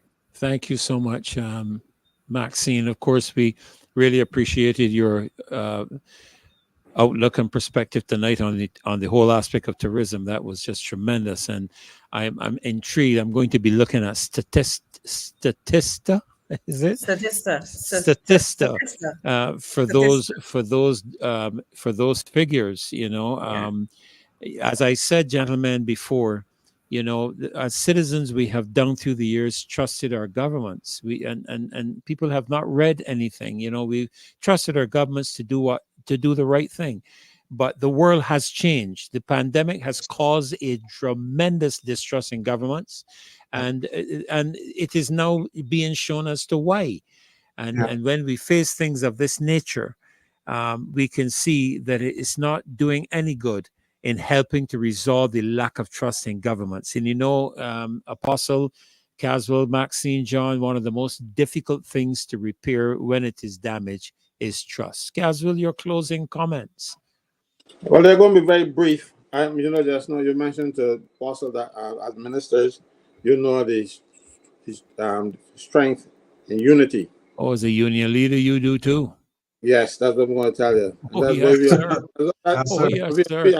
We are called unity. Right? Yes, we are called unity. But you're a minister too. Even the anthem says, you know, that the great of the Lord nation go in strength and unity. And I said that the anthem was prophetic. They were talking about us back then. And also, but anyhow, sir, what I want to say to you seriously though is that we have to seek solutions. to the tyranny that, or tyranny, depending on how you like to call it, I don't know, the tyranny that we are seeing being foisted upon us. And I would say to this audience and whoever is listening, that we got to do something about it. My son, I was talking to my son on the FaceTime, and he's following what's going on. He's other part of the world, and he's following what's going on here. And he said to me, you know, he see why I am fighting to get the food in the prison improved. Because he was watching the shows and he's seeing something mark. Because he's not been in Barbados now for a lot of years, but he still follows, and he's seeing what is going on here, and he knows that it is wrong. And the people here, he's watching from outside, and he's getting on YouTube and that kind of stuff, and he's seeing that Barbados needs help. And when he tell me, but I have to be careful because he sees now why I'm fighting to get the food in the prison approved, because I might have to be eating some. Because he feels that they're gonna lock me up if I don't keep quiet. You know, but you know, they can't lock up all of us. Right. And I can tell you something now. And anybody can say Caswell said this. The Democrat Labour Party is experiencing problems. Those problems will go away. And I will tell you now, no matter what these problems are, they can't be, they're not insurmountable, and we cannot allow that to distract us from the goal of every Barbadian should have, to get rid of tyranny, to get rid of despots. And I'll tell you something. I don't care what they're having now, the problems that they're having now. I will vote for them. I will canvass for them to get rid of this lot. Trust me on that. We have to be resolved to say to the people of Barbados, you know the old part saying, before none any, well, we don't need them. So we gotta get somebody else. And right now, the only organized group that is capable of doing so, because I tell you, they're going to spring elections on us, you know. They're going to spring it on us, and you know, I was saying for the longest while that they will, they're not going to do it because they want the people to get ears. But that is if somebody used to care, you know. But when you're pretending to care about people, you don't mind if you lose a few on the way. So she will sacrifice them. So we have to be careful, we have to be vigilant, and we have to decide, look, these people are too bad for this country. We never thought a government could get this bad in Barbados. So the thing to do is to replace them. And if the Democratic Labour Party says to us, if the government passes this cybercrime bill, they will repeal it if they become the government of Barbados. They got all of my support.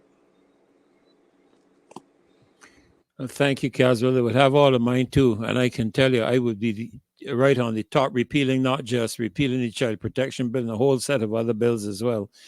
But listen, you know, you said something just now. You know, we have to take our stand. We have to take our stand. Barbadians, we have to come out. The march is on the screen ahead of you. I hope you can see it. I mentioned that we're going to have a new starting point. That is on REDMAN Drive. That is the road right by the BTI. I think it was. Am I right, Caswell? The BTI. No, the traffic lights. The traffic lights. By the traffic lights, yeah. The Fontabelle Cheapside Market traffic lights right there by the Ruba station, which you're seeing on the screen. Let me see if I can find the play button, and let's let it run. Let me give it some volume. Barbados on Saturday, June 1st. That is Saturday coming up. I'm not hearing. June 1st at 10 o'clock. I'm not hearing the volume, so just we're hearing it. We're hearing it. It's coming through. You're hearing it. It's coming through loud and clear. Yes. Here, Okay, Kensington, because of the World Cup, we're going to start at Redman's Drive. Redman's let Drive that and play for a Redman's bit. Drive. As you can see from the video, it's going to be right there where we have the lights on Fontebelle, right at the lights there on Fontebelle. You're going to see the Pan American Insurance Building. Will be right there. There's also the Rubis gas station. So that's our route for the morning. And over on the next side is a Honda Platinum Motors. All right, so you have a lot of landmarks there, but it's on Fontebelle Road, and right there at the where you have the lights. Okay, but we need you to share this. We need you to share this because we do not want anyone to go to Kensington Mall or to Massacre Park right there at Kensington. We are not there. No. We are right there on Redmond's Drive, and it is by the Pan American Insurance Building. The lights there at Fontebelle in that area. Right on that junction, the Fontebelle and Cheapside and on the other side. This Cheapside, Fontebelle, and Redmond Drive.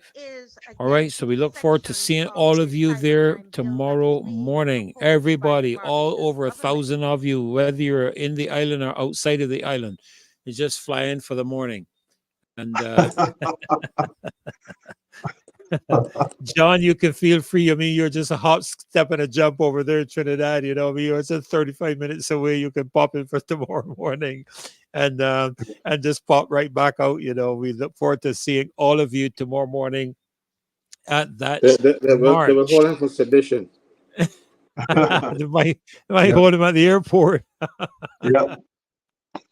They will put him on the. Oh my goodness! They will put John on the Patmos now. He'll be the second John. I'm telling you. The other thing is that there will be no roadside parliament. Somebody was asking tonight. There's no roadside parliament Sunday.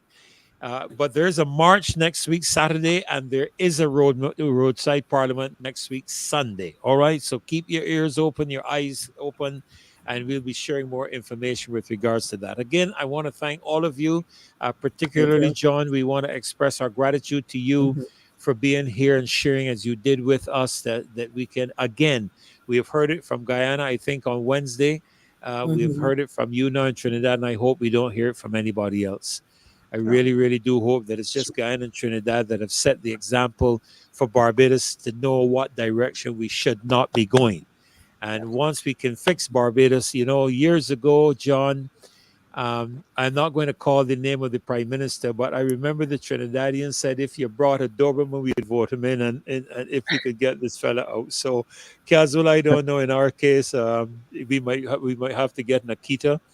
I don't know. You know. No. But, No. You don't have to call nobody name. You don't have to call nobody name. No, I'm not going to call anybody's name. But I'm sure, John, you will remember. You know themselves. You know my friend. Yes, my friend. So God bless, guys. It's been a pleasure having all of you on tonight. Maxine, thank you. You made such a, I mean, you brightened up the show just with the smile. And you know, well, to see the eyes, again. as you know, I am now seeing. John, if you saw me before, I was wearing glasses and all of that. I have 2 new eyes. So you know, you were talking about the pun, but the eyes have it, right? And of course, we want to thank the loyal opposition for staying all the way through with us tonight. We've gone quite a bit over, a lot more than we would if Marcia was on the show. I hope I can keep my job as the host of the show, co-host with her. But I want to thank you, Maxine, as well, and Caswell, as always, and Apostle for jumping in here with us tonight. And all of you loyal opposition, the Righteous Coalition, our coalition of the righteous, thank you for being with us tonight. Of course, the night would not be complete unless our special song. All right, so here we go. I hope I can get it. English. I just pretending to care about people. That mass nor English, English, pretending to be good. I pretending to be good, just pretending to be good. I pretending to be good, I just pretending to care about people. I just pretending to care about people. I just pretending to care about people. I just pretending to care about people. Pretending, and I'm pretending to be good at maths nor English. I just pretending to care about people. And I'm pretending to be good at maths nor English. I just pretending to care about people. I'm pretending to be good. And I'm pretending to be good at maths nor English. I just pretending to care about people. And I'm pretending to be good at maths nor English. I just pretending to care about people.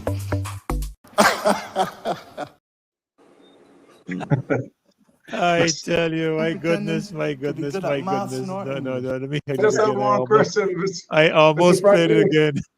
I saw the dog. Was that Snow? Is that your dog? No, that's right. It's not mine. It's not mine.